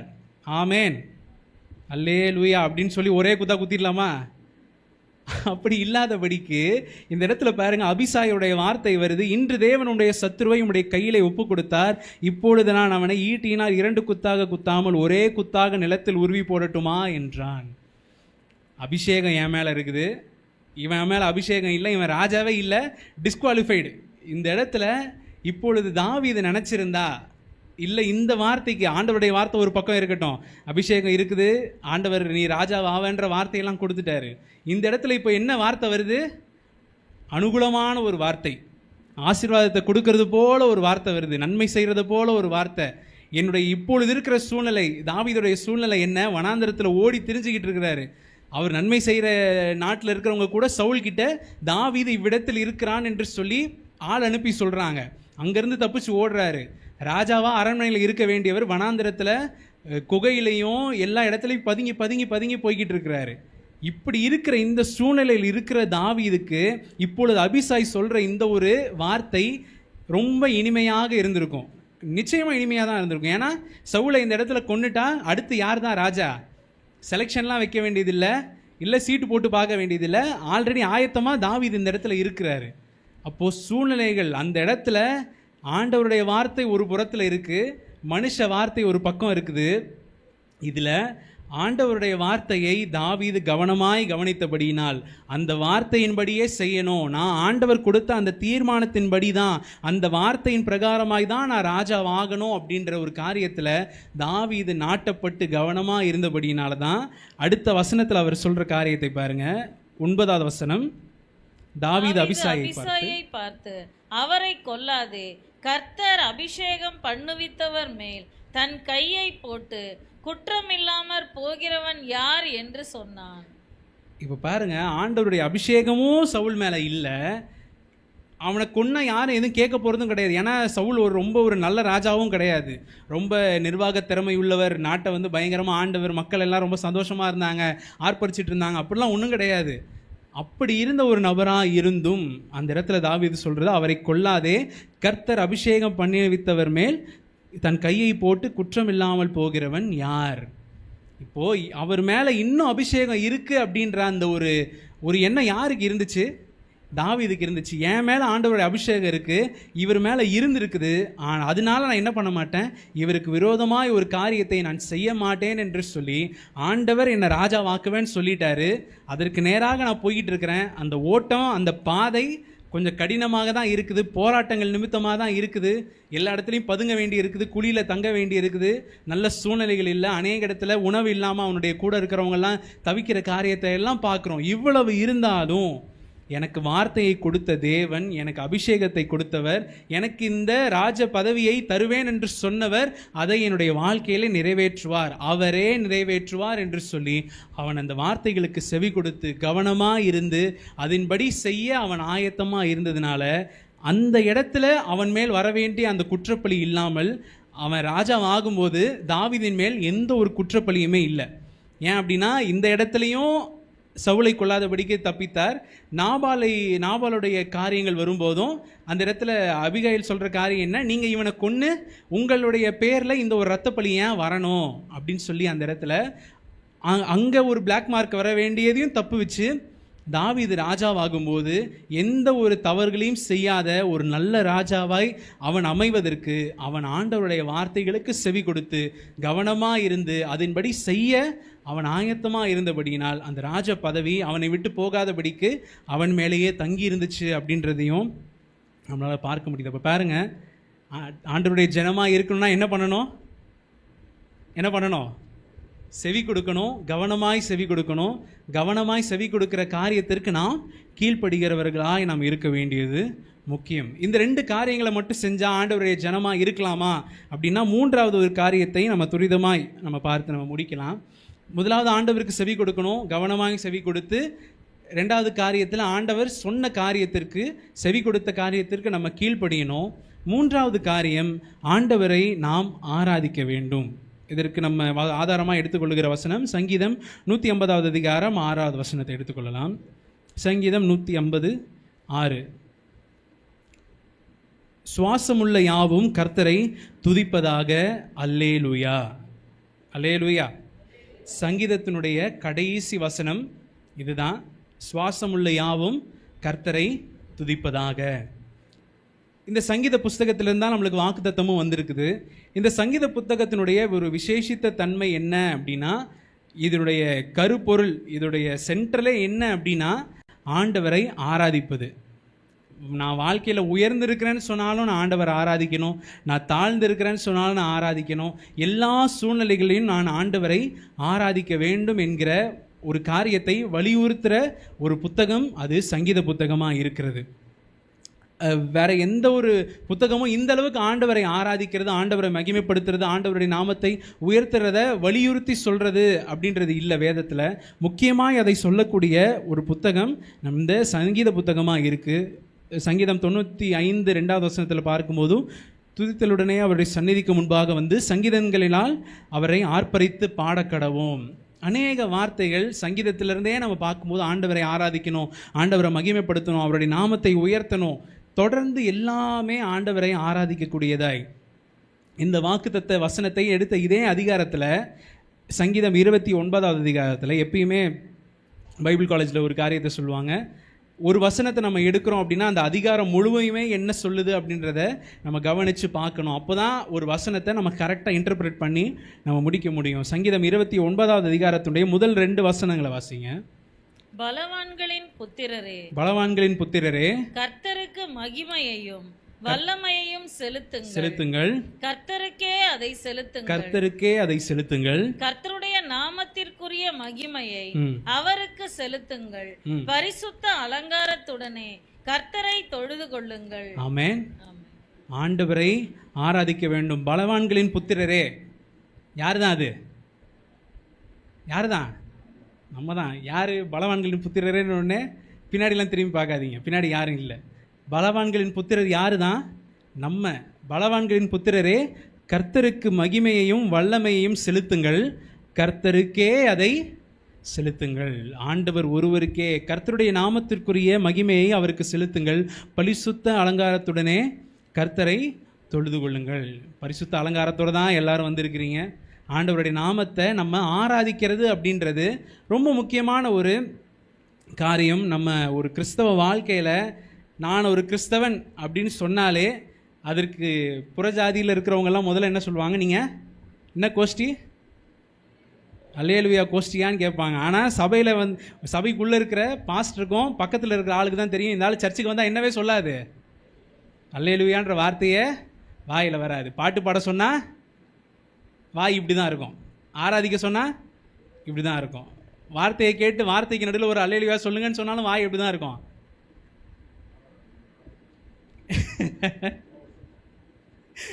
ஆராதனை முடிஞ்ச உடனே வாயை திறந்துடும் அப்படின்னு பாஸ்டர் சொல்கிறாங்க. அப்போது சபைக்கு வந்தது எதுக்காக? ஆண்டவரை ஆராதிக்கும்படியாக. ஆண்டவருடைய வார்த்தையை கேட்கணும் அப்படின்றதையும் ஒரு காரியமாய் சொல்ல முடியும். ஏன்னா ஒரு கிறிஸ்தவன் சொல்கிறதுக்கு ஆராதிக்கிறது மட்டும்தானா அப்படின்றது கிடையாது. ஆராதனையும் ஒரு காரியம். ஒரு கிறிஸ்தவனாக நம்ம இருக்கிறோம், ஆண்டவருடைய பிள்ளையாக இருக்கிறோம், ஆண்டவருடைய ஜனமாய் நம்ம இருக்கணும் அப்படின்னா ஆண்டவரை நம்ம துதிக்க வேண்டியது, ஆண்டவரை நம்ம ஆராதிக்க வேண்டியது, ஆண்டவருடைய நாமத்தை உயர்த்த வேண்டியது ஒரு முக்கியமான ஒரு காரியம். ஏன்னா அந்தந்த மதத்தில் இருக்கிறவங்களாக இருக்கட்டும், இல்லை யாராக இருந்தாலும், இல்லை கடவுளே இல்லைன்னு சொல்கிற ஒருத்தன் கூட ஒரு மனிதனை கடவுள் ஸ்தானத்தில் வச்சு அவங்களை என்ன தான் பண்ணுறான்? அவங்கள கனப்படுத்துகிறான், அவங்களுக்கு ஆராதனை செலுத்துறது போல் வார்த்தைகளை சொல்கிறான். ஆனால் நம்ம ஜீவனுள்ள தேவனை ஆராதிக்கிறோம், ஆண்டவர் தான் எங்களை ஆசீர்வதிக்கிறாரு, எங்களுக்கு எல்லாமே பண்ணுறாரு, எங்களுக்கு எல்லாமே கொடுக்குறாரு, எல்லாம் சொல்கிறோம். ஆனால் ஆராதிக்கிறதுன்னு வரும்போது, இல்லை சபைக்குள்ளே வந்து ஆண்டவர் ஆராதிக்கணும் அப்படின்ற ஒரு காரியம் வரும்போது, அதில் நம்ம மௌனமாக இருப்பது நம்ம ஆண்டவருடைய ஜனம் என்று சொல்லிக்கொள்வதற்கு தகுதியை இழந்து போவதற்கான ஒரு காரியமாய் நம்முடைய வாழ்க்கையில் இருக்குது. இந்த அதிகாரம் அப்படி தான் ஆரம்பிக்குது. ஆண்டவர் ஆராதிக்கணும், ஆண்டவருக்கே அதை செலுத்துங்கள், கர்த்தரை பரிசுத்த அலங்காரத்துடனே தொழுது கொள்ளுங்கள். அந்த அடுத்த உள்ள வசனங்கள் எல்லாமே ஆண்டவருடைய சத்தம், ஆண்டவருடைய வார்த்தைக்கான மகத்துவங்களை சொல்லுது. 10வது வசனம் மிக முக்கியமான ஒரு வசனம். கர்த்தர் ஜலப்பிரவாகத்தின் மேல் உட்கார்ந்து இருக்கிறார், கர்த்தர் என்றென்றைக்கும் ராஜாவாக வீற்றிருக்கிறார். இந்த இதில் ஆங்கில பதத்தில் நம்ம பார்க்கும்போது the Lord sat enthroned at the flood and the Lord sits as king forever அப்படின்னு சொல்லி பார்க்குறோம். இந்த இடத்துல ஒரு முக்கியமான ஒரு காரியம் இருக்குது. என்ன அப்படின்னு சொன்னால், பிரவாகத்தின் மேல் அப்படின்னு சொல்லி ஒரு வார்த்தை இருக்குதா, ஆங்கிலத்தில் ஃப்ளட் அப்படின்னு கொடுக்கப்பட்டிருக்கு. இதற்கு வேத ஆராய்ச்சியாளர்கள் சொல்கிற ஒரு காரியம் என்ன அப்படின்னு சொன்னால், ஜலப்பிரவாகத்தின் மேல் ஆண்டவர் உட்கார்ந்து இருக்கிறார் அப்படின்னு சொல்கிறத 2 விதமாக எடுத்துக்க முடியும். இது நான் ஏன் ஆண்டவரை நம்ம ஆராதிக்கணும் அப்படின்ற ஆண்டவருடைய மகத்துவத்தை உங்கள் இடத்துல சொல்கிறேன். அதில் முதல் காரியம் என்ன அப்படின்னா, ஜலப்பிரவாகத்தின் மேல் அப்படின்னு சொல்லும்போது, நோவா காலத்தில் என்ன வந்துச்சு? வெள்ளம் வந்துச்சு. அந்த வெள்ளத்தின் மேல் ஆண்டவர் வீற்றிருக்கிறார். வானாதி வானங்களில் அவர் வீற்றிருக்கிறார். அவர் எல்லாவற்றுக்கும் மேலான தேவன் அப்படின்றத கூட இந்த இடத்துல சொல்லப்பட்டிருக்கலாம். ஏன்னா எல்லாவற்றுக்கும் மேலான அதிகாரங்கள் அவருக்கு இருக்குது. 2வது காரியம், இதே அந்த ஜலப்பிரவாகத்தின் மேல் அப்படின்றத என்ன சொல்ல முடியும் அப்படின்னா, ஸ்டாம், ஃப்ளட், ஜலப்பிரவாகம், இந்த காரியங்கள் எல்லாமே கானானிய தெய்வமாகிய பாகாலுக்கு கொடுக்கப்பட்ட சில காரியங்கள். அந்த பாகால் தெய்வம் வெளிப்படக்கூடிய இடம். இப்போது நம்ம பரிசுத்த ஆவியானவர் எப்படி வேதத்தில் வெளிப்பட்டிருக்கிறாரு நம்ம கேட்கும்போது நம்ம என்ன சொல்லுவோம்? புறாவை போல, தண்ணீரை போல, பனியை போல, இப்படிலாம் நம்ம சொல்லுவோம்ல. அதே போல் பாகால் தெய்வத்தை கானானியர்கள் ஒரு பெர்சானிஃபையாக பண்ணி சொல்லும்போது, இல்லை ஒரு மெட்டாஃபரிக்கலாக சொல்லும்போது, ஸ்டாம், அதாவது ஒரு புயலை போல, இல்லை ஒரு ஃப்ளட்டை போல அந்த பாகால் தெய்வத்தை அவர்கள் குறித்து சொல்வார்கள் என்று வேத வல்லுநர்கள் சொல்கிறாங்க. அப்போது கர்த்தர் ஜலப்பிரவாகத்தின் மேல் உட்கார்ந்து இருக்கிறார் அப்படின்னு சொன்னால், யாருக்கு மேலே உட்கார்ந்து இருக்கிறாருன்னு தாவீது சொல்கிறாரு? பாகாலுக்கு மேலாக. நீங்கள் வணங்குற தேவன் பாகால்னு சொல்லி நீங்கள் சொல்கிறீங்க, அந்த பாகாலுக்கு மேலாக யார் ஒருத்தர் இருக்கிறாரு? என்னுடைய கர்த்தர் அந்த இடத்துல வீற்றிருக்கிறார். கர்த்தர் என்றென்றைக்கும் ராஜாவாக அவர் உட்கார்ந்து இருக்கிறார். அப்படின்னா சும்மா உட்கார்ந்துட்டு இல்லை, அவர் ராஜாவாக அரியணையிலே என்றென்றைக்கும் ராஜாவாக வீற்றிருக்கிறார். அப்போ நம்ம ஆண்டவரை ஆராதிக்கணும். ஏன் ஆராதிக்கணும்? அவர் எல்லாவற்றிற்கும் மேலானவராக இருக்கிறார். அவர் என்றென்றைக்கும் ராஜாவாக பூமியை அரசாண்டு கொண்டிருக்கிறார். அவருடைய சித்தம் இல்லாமல் இந்த பூமியில் எதுவுமே நடக்கிறது கிடையாது. நம்முடைய வாழ்க்கையில் எதுவும் நடக்கிறது கிடையாது. அவருக்கு செலுத்த வேண்டிய மகிமையை அவருக்கே செலுத்துங்கள், கர்த்தருக்கே அதை செலுத்துங்கள். பலவான்களின் புத்திரரே, கர்த்தருக்கு மகிமையும் வல்லமையும் செலுத்துங்கள், கர்த்தருக்கே அதை செலுத்துங்கள். கர்த்தருடைய நாமத்திற்குரிய மகிமையை அவருக்கு செலுத்துங்கள். பரிசுத்த அலங்காரத்துடனே கர்த்தரை தொழுது கொள்ளுங்கள். இப்போது ஆண்டவரை நம்ம ஆராதிப்பது மிக முக்கியமான ஒரு காரியம் என்று சொல்லி நம்ம பார்த்தோம். அதை ஆண்டவருக்கே நம்ம செலுத்தணும், வேற யாருக்கும் கிடையாது. நம்ம சில நேரத்தில் ஆண்டவருக்கு செலுத்த வேண்டிய இந்த ஒரு கணத்தை ஆண்டவருக்கு செலுத்தாமல் வேற ஒரு இடத்துல போய் வேற நபர்களையும் மனிதர்களையும் நம்ம வார்த்தையால் புகழும்போது அதோடைய அர்த்தம் நம்ம வார்த்தையினால் அவர்களை மகிமைப்படுத்துகிறோன்றது தான் அர்த்தம். உனக்கு வேற தெய்வர்கள், அநேக தேவர்கள் உண்டு அப்படின்னு சொல்லி கூட வேதத்தில் வசனம் இருக்குது. அப்படி இல்லாதபடிக்கு கர்த்தருக்கே, ஆண்டவருக்கே நம்ம அதை செலுத்தும் போது நம்ம ஆண்டவருடைய ஜனமாய், கர்த்தர் தமது ஜனத்திற்கு சமாதானம் அருளி அவர்களை ஆசீர்வதிப்பார். கர்த்தர் தமது ஜனத்திற்கு பலன் கொடுப்பார். அப்போது அவருடைய ஜனமாய் நம்ம இருக்கணும் அப்படின்னு நம்ம சொன்னால் நம்ம செய்ய வேண்டிய காரியம் என்ன? முதலாவது, அவருக்கு நம்ம செவி கொடுக்கணும், கவனமாய் செவி கொடுக்கணும். 2வது, அவருடைய வார்த்தைக்கு கீழ்ப்படிந்து அந்த வார்த்தையின் பிரகாரமாய் நடக்கிறவர்களாய் நம்ம இருக்கணும். 3வது காரியம், ஆண்டவரை ஆராதிக்கிற ஜனமாய். இந்த 3 காரியங்கள் ஒரு நபருடைய வாழ்க்கையில் இருக்கும்னு சொன்னால் அவர் நிச்சயமாய் ஆண்டவருடைய ஜனமாய் இருக்க முடியும். ஆண்டவருடைய ஜனமாய் நீங்கள் இருப்பீர்கள் என்று சொன்னால் இந்த முழு வேதாகமத்தில் சொல்லப்பட்ட எல்லா ஆசீர்வாதங்களும் அது உங்களுக்காக வைக்கப்பட்டிருக்கிறது. அதையும் தாண்டி இந்த வாக்குத்தத்த வசனத்தை நம்ம சொல்லணும்னு சொன்னால், கர்த்தர் தமது ஜனத்திற்கு பலன் கொடுப்பார், கர்த்தர் தமது ஜனத்திற்கு சமாதானம் அருளி அவர்களை ஆசீர்வதிப்பார். நம்ம கண்களை மூடி நம்ம ஜெபிக்கலாம். ஹல்லேலூயா, ஹல்லேலூயா, ஹல்லேலூயா, ஹல்லேலூயா. எல்லாவற்றிலும் நீர் மேலானவர், எல்லோரிலும் பெரியவர், சகலவற்றையும் சிருஷ்டித்தவர், சர்வத்தில் உயர்ந்தவர். ஆண்டவரை மகிமைப்படுத்தி எழுந்து நின்று பாடலாமா? எல்லாவற்றிலும் நீர் மேலானவர், எல்லோரிலும் பெரியவர், சகலவற்றையும் சிருஷ்டித்தவர், சர்வத்தில் உயர்ந்தவர். உம்மை போல் வேறொரு தேவன் இல்லை, நீரே நீர் மாத்திரமே. உம்மை போல் வேறொரு தேவன் இல்லை, நீரே நீர் மாத்திரமே. பரிசுத்தர் பரிசுத்தர் பரிசுத்தரே, பரிசுத்தர் பரிசுத்தர் பரிசுத்தரே, பரிசுத்தர் பரிசுத்தர் பரிசுத்தரே, பரிசுத்தர் பரிசுத்தர் பரிசுத்தரே, நீரே நீர் மாத்திரமே, நீரே நீர் மாத்திரமே, நீரே நீர் மாத்திரமே, நீரே நீர் மாத்திரமே. நீங்க எல்லாரும் சத்தத்தை உயர்த்தி எல்லாவற்றிலும் ஆண்டவர் ஒருவருக்கே அதை செலுத்துங்கள். கர்த்தர் ஜலப்பிரவாகத்தின் மேல் உட்கார்ந்து இருக்கிறார், சிங்காசனத்தில் வீற்றிருக்கிறார், என்றென்றைக்கும் அரசாட்சி செய்கிறார். பலவான்களின் புத்திரரே, அவருக்கே கனத்தையும் மகிமையையும் செலுத்துங்கள். கர்த்தருக்கே அதை செலுத்துங்கள். பெரியவர், சகலவற்றையும்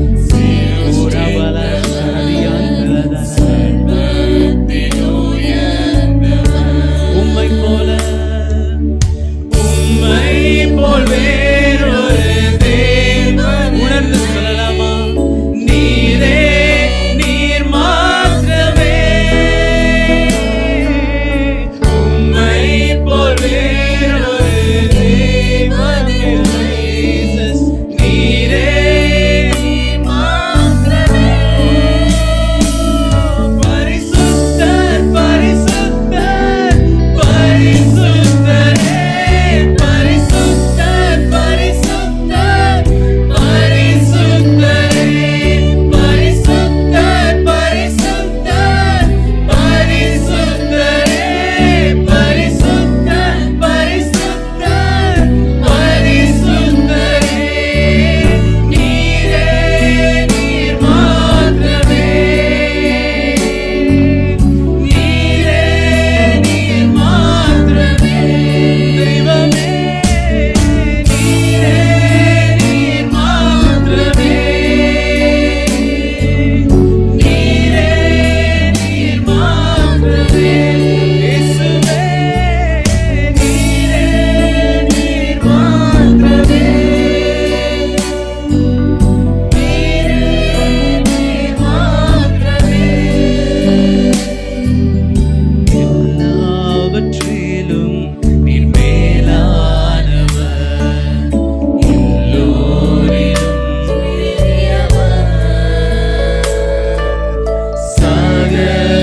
சகலவற்றையும் சிருஷ்டித்தவர், சர்வத்தில் உயர்ந்தவர். ஹல்லேலூயா, ஹல்லேலூயா. எல்லாவற்றிலும் அவர் மேலானவர் என்றால், அவர் எல்லோரிலும் பெரியவர் என்றால், அவருடைய வார்த்தைக்கு நாம் செவி கொடுக்க வேண்டும். ஹல்லேலூயா. அன்பு கர்த்தருடைய பிள்ளைகளே, நீங்க அப்படியே ஒரு நிமிஷம் உட்காருங்க. நான் உங்களோடு கூட சில வார்த்தைகளை பேசின பிறகு நாம் ஜெபித்து முடிப்போம்.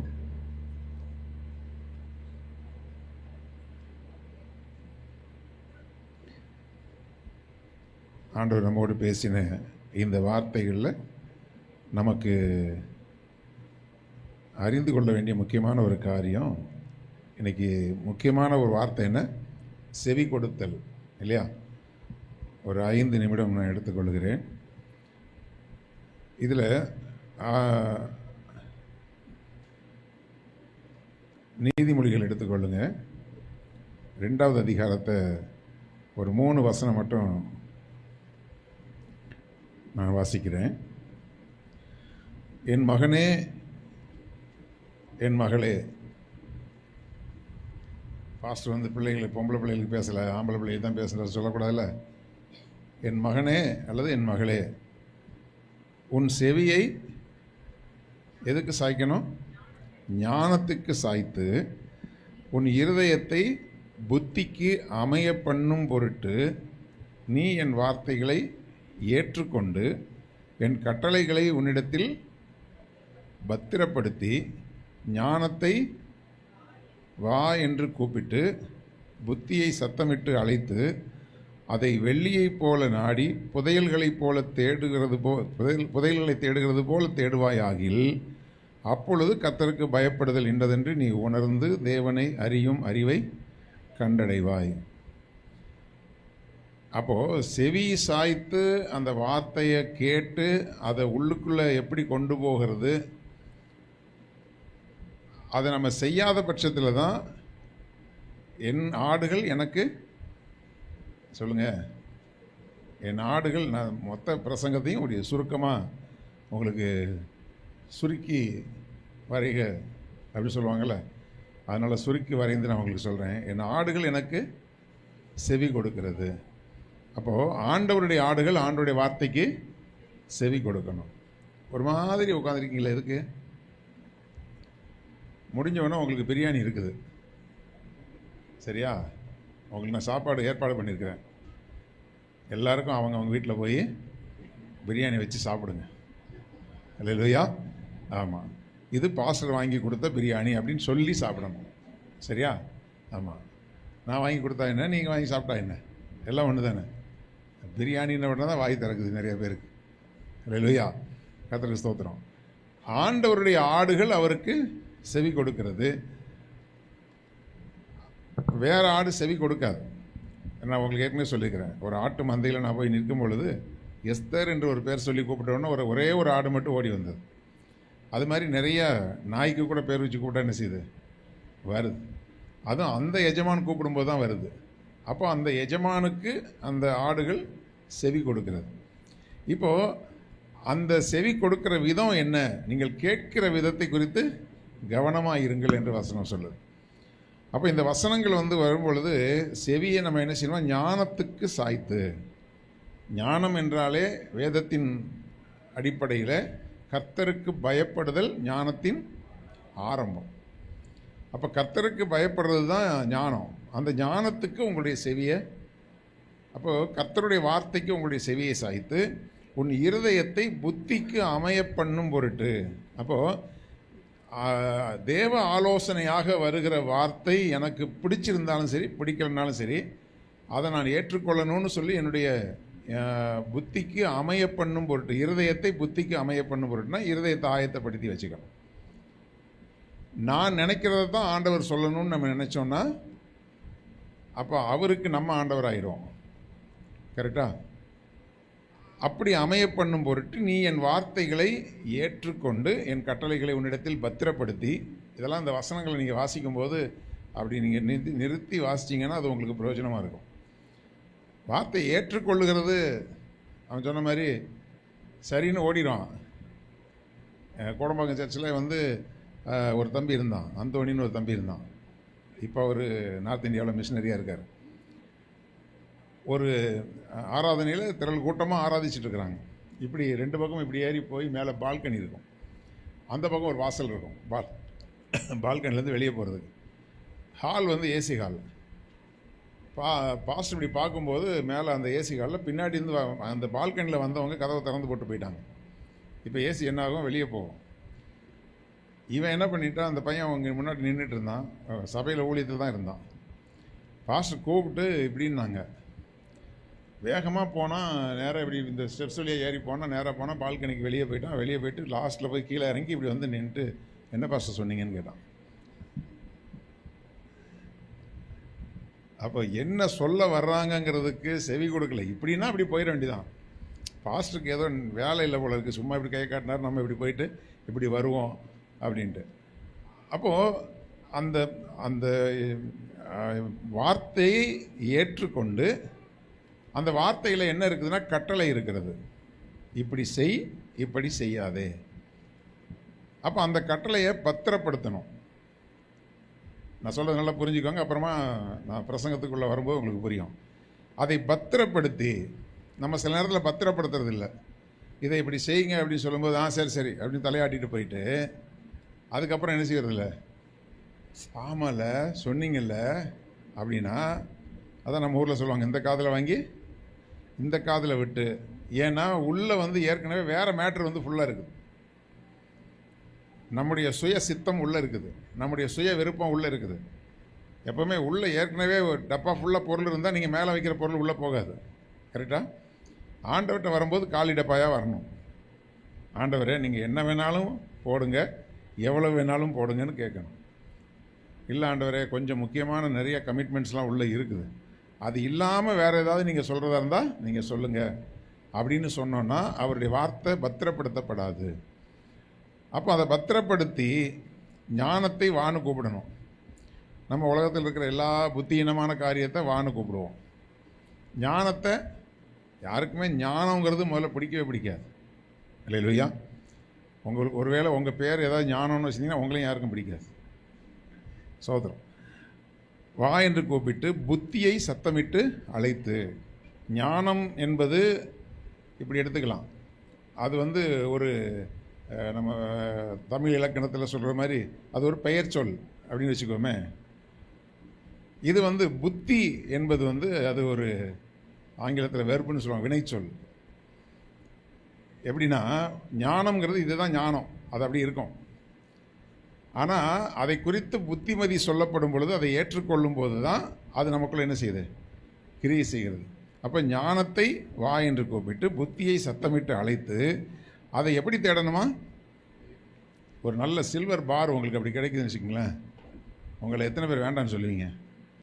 ஒரு சில்வர் கட்டி அல்லது ஒரு வெள்ளி கட்டி உங்களுக்கு மொத்தமாக கிடைக்குது, இல்லை பாஸ்டர் இப்போ டைம் இல்லை பாஸ்டர்னு யார் சொல்லுவீங்க? தெருவில் வந்து சாப்பாடு பொட்டலாம் வச்சாலே காரில் போகிறவங்க முதற்கொண்டு இறங்கி வாங்கி தின்னுட்டு போகிறான். அவன் சொல்கிறான், நான் ஏழைகளுக்கு நாங்கள் சாப்பாடு கொடுக்குறோங்கிறான். காரில் போகிற ஆள் முதற்கொண்டு இறங்கி நின்று க்யூவில் நின்று சாப்பாடு பொட்டலத்தை வாங்கி தின்னுட்டு போகுது. அதுக்கெல்லாம் ஆவலாக தேடுறாங்க. ஆனால் புத்திமதியை என்ன செய்யறதில்ல, ஏற்றுக்கொள்கிறதில்ல. அதை புதையல் தேடுகிறது போல தேடுவாயானால், 5வது வசனத்தை சொல்லி முடிக்கிறேன், அப்பொழுது கர்த்தருக்கு பயப்படுதல் என்னதுன்னு தெரியும். அதை உணர்ந்து தேவனை அறியும் அறிவை கண்டடைவாய். இங்கே தான் ஒரு விஷயம். நமக்கு நிறைய விருப்பம் இருக்கும், நம்ம சில நேரத்தில் நம்முடைய விருப்பத்தின்படி பல காரியங்களை நம்ம செய்வோம். ஆனால் கர்த்தர் உணர்த்துவார், இது ஞானம் இல்லைப்பா, இது நான் விரும்புகிற காரியம் அல்ல. தேவனை அறியும் அறிவு, அவருடைய விருப்பம் என்ன அப்படிங்கிறத புரிந்து கொள்ள முடியும். சரி, இப்போ நான் வந்து பிரசங்கத்தினுடைய முதல் பாயிண்ட்டுக்கு வரேன். செவி கொடுக்காமல் போனது யார்? முதல்ல பிரசங்கத்தை கேட்டிங்களா இல்லையா? யார் முதல்ல செவி சரியாக கவனிக்கலை? ஆதாம் ஏவாள் கவனிக்கலை. இப்போது ஆண்டவர் சொன்னது எத்தனை நாளைக்கு முன்னாடி சொன்னாரோ தெரியாது. அதை இருதயத்தில் பத்திரப்படுத்தினாங்களா? பத்திரப்படுத்தி இருந்தால், நான் சொல்கிறது புரிஞ்சுக்கோங்க, அந்த அந்த வார்த்தையை, அந்த கட்டளையை பத்திரப்படுத்தி இருந்தால், பிசாசு கேட்டான், ஆண்டவர் இப்படி சொன்னது உண்டோ? சொல்லலைன்னு சொல்லலை, ஆண்டவர் அப்படி சொல்லலையே, அப்படி அவன் சொல்லலை, சொன்னது உண்டோ அப்படிங்கும்போது பத்திரப்படுத்தி இருந்தால் என்ன சொல்லுவான்? ஏய், ஆண்டவர் அப்படி தான் சொன்னார். புரியுதா? அதை இருதயத்தில் பத்திரப்படுத்தி வச்சிருந்தா அவனுக்கு ஞாபகம் இருக்கும். நீ என்ன வேணாலும் சொல்லு, ஆண்டவர் இப்படி தான் எனக்கு சொல்லியிருக்காரு. பத்திரப்படுத்தப்படாததுனால அதை அப்படியே வாங்கி இப்படி விட்டு சரி சரி ஆண்டவரே, சரி சரி ஆண்டவரே அப்படின்னு போயிட்டு, ஆண்டவர் இப்படி சொன்னது உண்டோ அப்படின்னா, கர்த்தருடைய வார்த்தை, கர்த்தருடைய ஆலோசனை மறுபரிசீலனை செய்யப்படக்கூடியது அல்ல. ஆமென். கர்த்தர் நமக்கு ஒரு காரியத்தை சொல்லியிருக்கும் பொழுது அது மறுபரிசீலனைக்கு போகக்கூடாது. அது மறுபரிசீலனைக்கு போகும் பொழுது தான் சந்தேகம் உண்டாகிறது. அது அப்படி அல்ல என் ஆண்டவனே. இதெல்லாம் வார்த்தை இருக்கு இல்லையா? ஆண்டவர் லோத்துவை கொண்டு போய் விட்டு நீ மலைக்கு மேலே போனால் அது அப்படி அல்ல, உமக்கு விஷயம் புரியாது, நான் சோவாருக்கு போகிறேன். நிறைய பேர் சோவாரை போய் தான் நம்ம ஊர் பக்கம் வந்து இதுக்கு ஒரு பேர் உண்டு. சோவாரை போகிறதுனா அடுத்த வீட்டில் போய் சோறு திங்கிறதுக்கு அலைவாங்கள்ல சில பேர், அவங்களுக்கு சோவாரை போகிறதுன்னு சொல்லுவாங்க. இப்படி சோவாரை போயிட்டு அதுக்கப்புறம் தான் தெரியும், ஐயோ இதை விட அது நல்லா இருக்கும் போல இருக்கு, அதை விட இது நல்லா இருக்கும் போல இருக்குன்னு அந்த வேவரிங் மைண்டு. அப்படி நம்ம ஒரு மறுபரிசீலனைக்கே போகக்கூடாது. கர்த்தர் இப்படி வேண்டாம் அப்படின்னு சொன்னால் அது வேணும் அப்படின்னா வேணும். ஆமென். அதை இன்னும் ஒரு மறுபரிசீலனைக்கு அனுமதிச்சதுனால தான் லோத்து சிக்கினா, யார் ஆதாம் ஏவாள் சிக்கினாங்க. அடுத்து நம்ம ஐயா விசுவாசிகளுக்கு தகப்பன். ஆண்டவர் முதல்ல சொல்லும்போது அது பெரிய கதை, நம்ம ஃபுல்லாக அதை நம்ம கேட்டிருக்கிறோம். கானான் தேசத்துக்கு வந்த உடனே 12வது அதிகாரத்தில் நீங்கள் பார்த்தீங்கன்னா, கானான் தேசத்துக்கு வந்தோடனே இந்த பூமியை நான் உனக்கு கொடுப்பேன், உனக்கும் உன் சந்ததிக்கும் இந்த பூமியை கொடுப்பேன்னு சொன்னார். உடனே ஐயா எமோஷனல் அங்கே ஒரு பலிபீடத்தை கட்டினார், ஆராதிச்சார். அதுக்கு பிறகு அங்கேருந்து வசனத்தை நீங்கள் வாசிங்கன்னா தெரியும். 12வது வசனத்தில், 12வது அதிகாரத்தில் மாறவே சாரி ஆதியாகமம் 12வது அதிகாரம் வாசிங்க.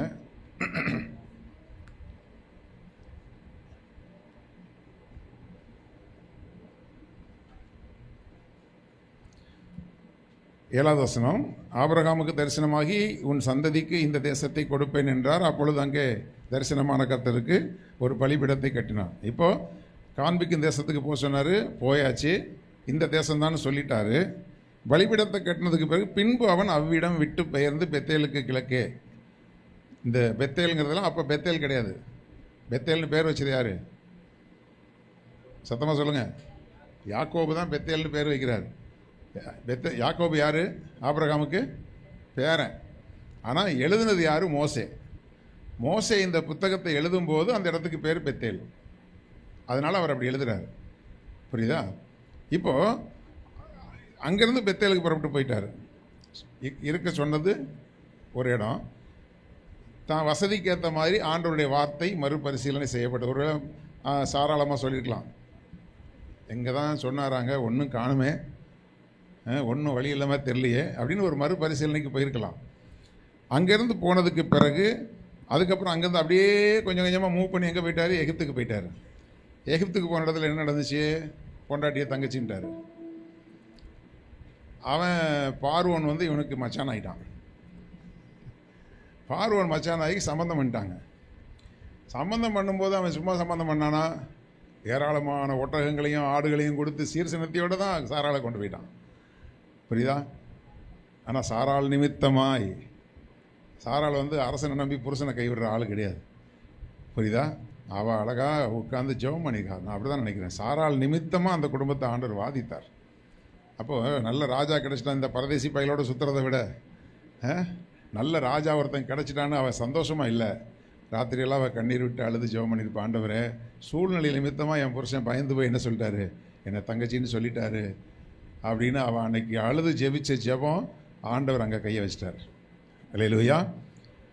அப்போது இது எல்லாமே ஏன் அந்த தவறுகள் நடக்குது அப்படின்னு சொல்லும்போது, ஆண்டவருடைய வார்த்தை எனக்கு ஏற்ற மாதிரி இருந்தால் நான் ஏற்றுக்குவேன், எனக்கு பிடிக்காமல் இருந்தால் நான் என்ன செய்வேன்? மறுபரிசீலனை செய்வேன்னு போனதுனால தான் விசுவாசிகளுடைய தகப்பனுக்கே அந்த சூழ்நிலைனா நம்மெல்லாம் ஏமாத்துறோம்.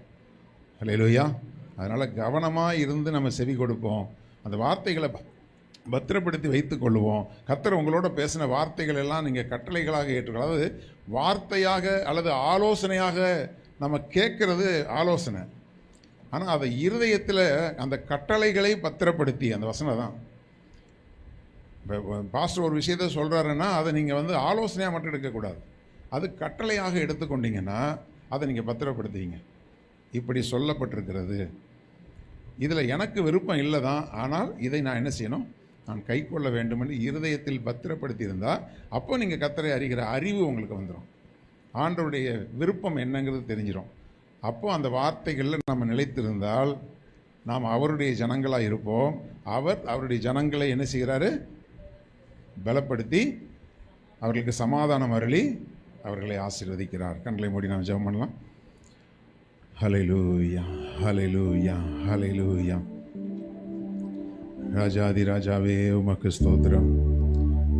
ஹல்லேலூயா, ஹல்லேலூயா, ஹல்லேலூயா. தேவாதி தேவனே உமக்கு ஸ்தோத்திரம். தேவாதி தேவனே உமக்கு ஸ்தோத்திரம், ஸ்தோத்திரம், ஸ்தோத்திரம், ஸ்தோத்திரம், ஸ்தோத்திரம், ஸ்தோத்திரம், ஸ்தோத்திரம். ஹல்லேலூயா, ஹல்லேலூயா, ஹல்லேலூயா, ஹல்லேலூயா. அவருடைய வார்த்தைகளை பத்திரப்படுத்துகிறோமா?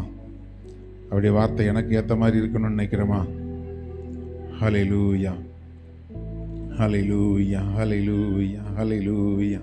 கர்த்தர் நமக்கு பேசி இருக்கிற வார்த்தைகள், கர்த்தர் நமக்கு சொல்லி இருக்கிற வார்த்தைகள், வேதத்தை வாசிக்கும் பொழுது கர்த்தர் உங்களோடு பேசின வார்த்தைகள், அந்த வார்த்தைகளை நீங்கள் மறுபரிசீலனை செய்யாதபடி ஹல்லேலூயா அதை கட்டளைகளாய் உங்களுடைய இருதயத்தில் ஏற்றுக்கொண்டு அதை பத்திரப்படுத்தி ஹல்லேலூயா, ஹல்லேலூயா. அப்பதான் நீங்க தேவனை அறிகிற அந்த அறிவுக்குள்ளாக வர முடியும். கர்த்தர் இதை பேசி இருக்கிறாரு. இன்னைக்கு ஒரு போராட்டமான பாதையிலே நாங்கள் போனாலும் கர்த்தருடைய வார்த்தையின்படி இருக்கும்பொழுது அந்த கானான் தேசம் ஒரு பெரிய வனாந்தரத்தின் தேசம்தான். ஆபிரகாமுக்கு ஒரு சந்தேகம் வந்திருக்கலாம், இந்த தேசத்தில் என்னை குடியிருக்க சொல்லியிருக்கிறாரு, இத்தனை எதிர்ப்பான ஜனங்கள், இத்தனை விக்கிரக ஆராதனையின் ஜனங்கள் என்னை சூழ்ந்திருக்கிறார்கள், இவர்களுடைய சூழ்நிலைகள், இவருடைய கலாச்சாரங்கள், இவருடைய பழக்க வழக்கங்கள் வித்தியாசமாக இருக்கிறது. ஹல்லேலூயா. ஒருவேளை இது தேவ சித்தம் இல்லையோ என்று மறுபரிசீலனை செய்யாதே. கர்த்தர் உன்னை வைத்திருக்கிற இடத்திலே கர்த்தர் உன்னை உயர்த்தும்படி ஆண்டவர் உனக்கு ஒரு ஆலோசனையை தந்திருக்கிறார். அந்த ஆலோசனையில் நீ நிலைத்திருக்கும் பொழுது ஹல்லேலூயா, அந்த வார்த்தைகளை நீ பத்திரப்படுத்தும் பொழுது ஹல்லேலூயா, ஹல்லேலூயா. எப்படி ஒரு ஆதாம் ஏவாளுக்காகவே அந்த ஜீவ விருட்சத்தின் கனியை ஆண்டவர் தோட்டத்தின் ஓரத்தில் வைக்கல, தோட்டத்தின் நடுவில் வைத்தார். ஏன் தெரியுமா? நம்ம ஏற்கனவே இந்த வசனத்தை தியானித்திருக்கிறபடி, ஜெயம் கொள்ளுகிறவன் எவனோ அவனுக்கு நான் ஜீவ விருட்சத்தின் கனியை கொடுப்பேனாரு. ஹல்லேலூயா. ஆண்டவர் வைச்ச அந்த சோதனையில ஒருவேளை அவன் ஜெயித்திருந்தானா அன்னைக்கே அவனுக்கு ஜீவ விருட்சத்தின் கனியை கொடுத்து என்றென்றைக்கும் அவன் ஜீவித்திருக்கும்படியாக அன்றைக்கே அவனுக்கு நித்திய ஜீவனை கர்த்தர் கொடுத்திருப்பார்.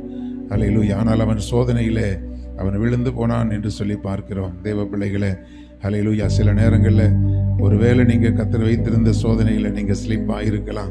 ஆனால் கர்த்தர் இந்த புதிய ஏற்பாட்டு காலத்தில் கர்த்தருடைய ரத்தத்தை நமக்கு தந்திருக்கிறார். அந்த ரத்தத்தின்படியாக ஆண்டவரே உங்கள் வார்த்தைகளை மீறினதற்காக எங்களை மன்னிங்கப்பா. ஆண்டவரே உங்களுடைய திட்டத்தை, உங்களுடைய சித்தத்தை மீறினதற்காக மன்னிங்க ஆண்டவரே. நாங்கள் இனி வருகிற சோதனைகளிலே நாங்கள் ஜெயம் கொள்ளுகிறவர்களாய் ஜீவித்து எங்களுக்கு வைத்திருக்கிற வாக்குத்தத்தங்களை நாங்கள் சுதந்திரித்துக் கொள்ள எங்களுக்கு உதவி செய்யுங்கன்னு சொல்லி ஹல்லேலூயா, ஹல்லேலூயா. யோசேப்பு அப்படியாக வந்த சோதனைகளை ஜெயித்தான். அவன் தன்னுடைய ஆசீர்வாதங்களை பெற்றுக்கொண்டான் என்று பார்க்கிறோம். கர்த்தர் தம்முடைய ஜனத்திற்கு ஆண்டவர் பலன் கொடுப்பார். தம்முடைய ஜனத்துக்கு சமாதானம் அருளி அவர்களை ஆசீர்வதிப்பார். இந்த வாக்கு தத்தம் எல்லாம் கரங்களை வைத்து கேளுங்க. ஆண்டவரே, இந்த வாக்கு தத்தம் எங்களுடைய வாழ்க்கையிலே ஆம் என்றும் ஆமேன் என்றும் நிறைவேறட்டும்பா. ஆண்டவரே உமக்கு ஸ்தோத்திரம், ஸ்தோத்திரம், ஸ்தோத்திரம். இந்த மாதத்தில் நீங்கள் கொடுத்த இந்த வார்த்தைகள் ஆண்டவரே தொடர்ந்து எங்களை பலப்படுத்தட்டும். ஆண்டவரே, எந்தெந்த பகுதிகளில் நாங்கள் பலவீனமாக இருந்தோமோ அந்த பலவீனங்கள் எல்லாம் தேவன் நீக்கி போட்டு எங்கள் தேவனாகிய கர்த்தர் உங்களுடைய வார்த்தையினாலே எங்களை பலப்படுத்தி உமக்குள்ளே நாங்கள் உறுதியாய் நிற்கவும் உம்முடைய சமாதானத்தை நாங்கள் பெற்றுக்கொண்டு குடும்ப வாழ்க்கையிலும் ஆண்டவர் எங்களுடைய ஆவிக்குரிய வாழ்க்கையிலும் எங்களுடைய பிள்ளைகளுடைய வாழ்க்கையிலும் ஆண்டவரை நீர் சமாதானம் அருளி எங்களை ஆசீர்வதிப்பீராக. எல்லாம் வாயை திறந்து கேளுங்க. எங்களுக்கு சமாதானம் அருளி எங்களை ஆசீர்வதிங்கப்பா. எங்களுக்கு சமாதானம் அருளி எங்களை ஆசீர்வதிங்கப்பா. எங்களுக்கு சமாதானம் அருளி எங்களை ஆசீர்வதிங்கப்பா. ஆண்டவரை தொடர்ந்து உம்முடைய பலம் ஆண்டவரை எங்களை தாங்கி எங்களை உமக்குள்ளாக உம்முடைய வார்த்தைக்குள்ளாக எங்களை நிலைநிறுத்தும்படி ஒப்பு கொடுத்து ஜெபிக்கிறோம். தொடர்ந்து இந்த வார்த்தைகளை எங்களுடைய வாழ்க்கையிலே ஆண்டவரை நாங்கள் அபியாசப்படுத்தி எங்களை ஆண்டவருடைய நாமத்துக்கு மகிமையான சாட்சிகளாய் ஜீவிக்க உதவி செய்யுங்க. வார்த்தைகளை கேட்ட பிள்ளைகள் ஒவ்வொருவரும் இந்த வார்த்தைகளை கட்டளைகளாய் உடைய பிள்ளைகளுடைய இருதயத்திலே பத்திரப்படுத்திக் கொள்ள தேவன் பலன் தந்து சமாதானம் அருளி நீர் ஆசீர்வதிப்பீராக. நன்மையும் கிருபையும் தொடரட்டும். துதியும் கனமும் மகிமையும் உமக்கே செலுத்துகிறோம். இயேசு கிறிஸ்துவின் இன்ப நாமத்தை ஜெபிக்கிறோம் ஜீவனுள்ள எங்கள் நல்ல பிதாவே. என் ஆத்துமாவே கர்த்தரை ஸ்தோத்திரி, என் ஆத்துமாவே கர்த்தரை ஸ்தோத்திரி, கர்த்தர் செய்த சகல உபகாரங்களை மறவாதே.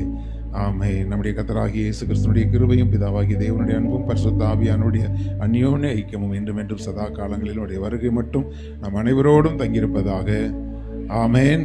ஆமென். ஆண்டவர் உங்களை ஆசீர்வதிப்பாராக.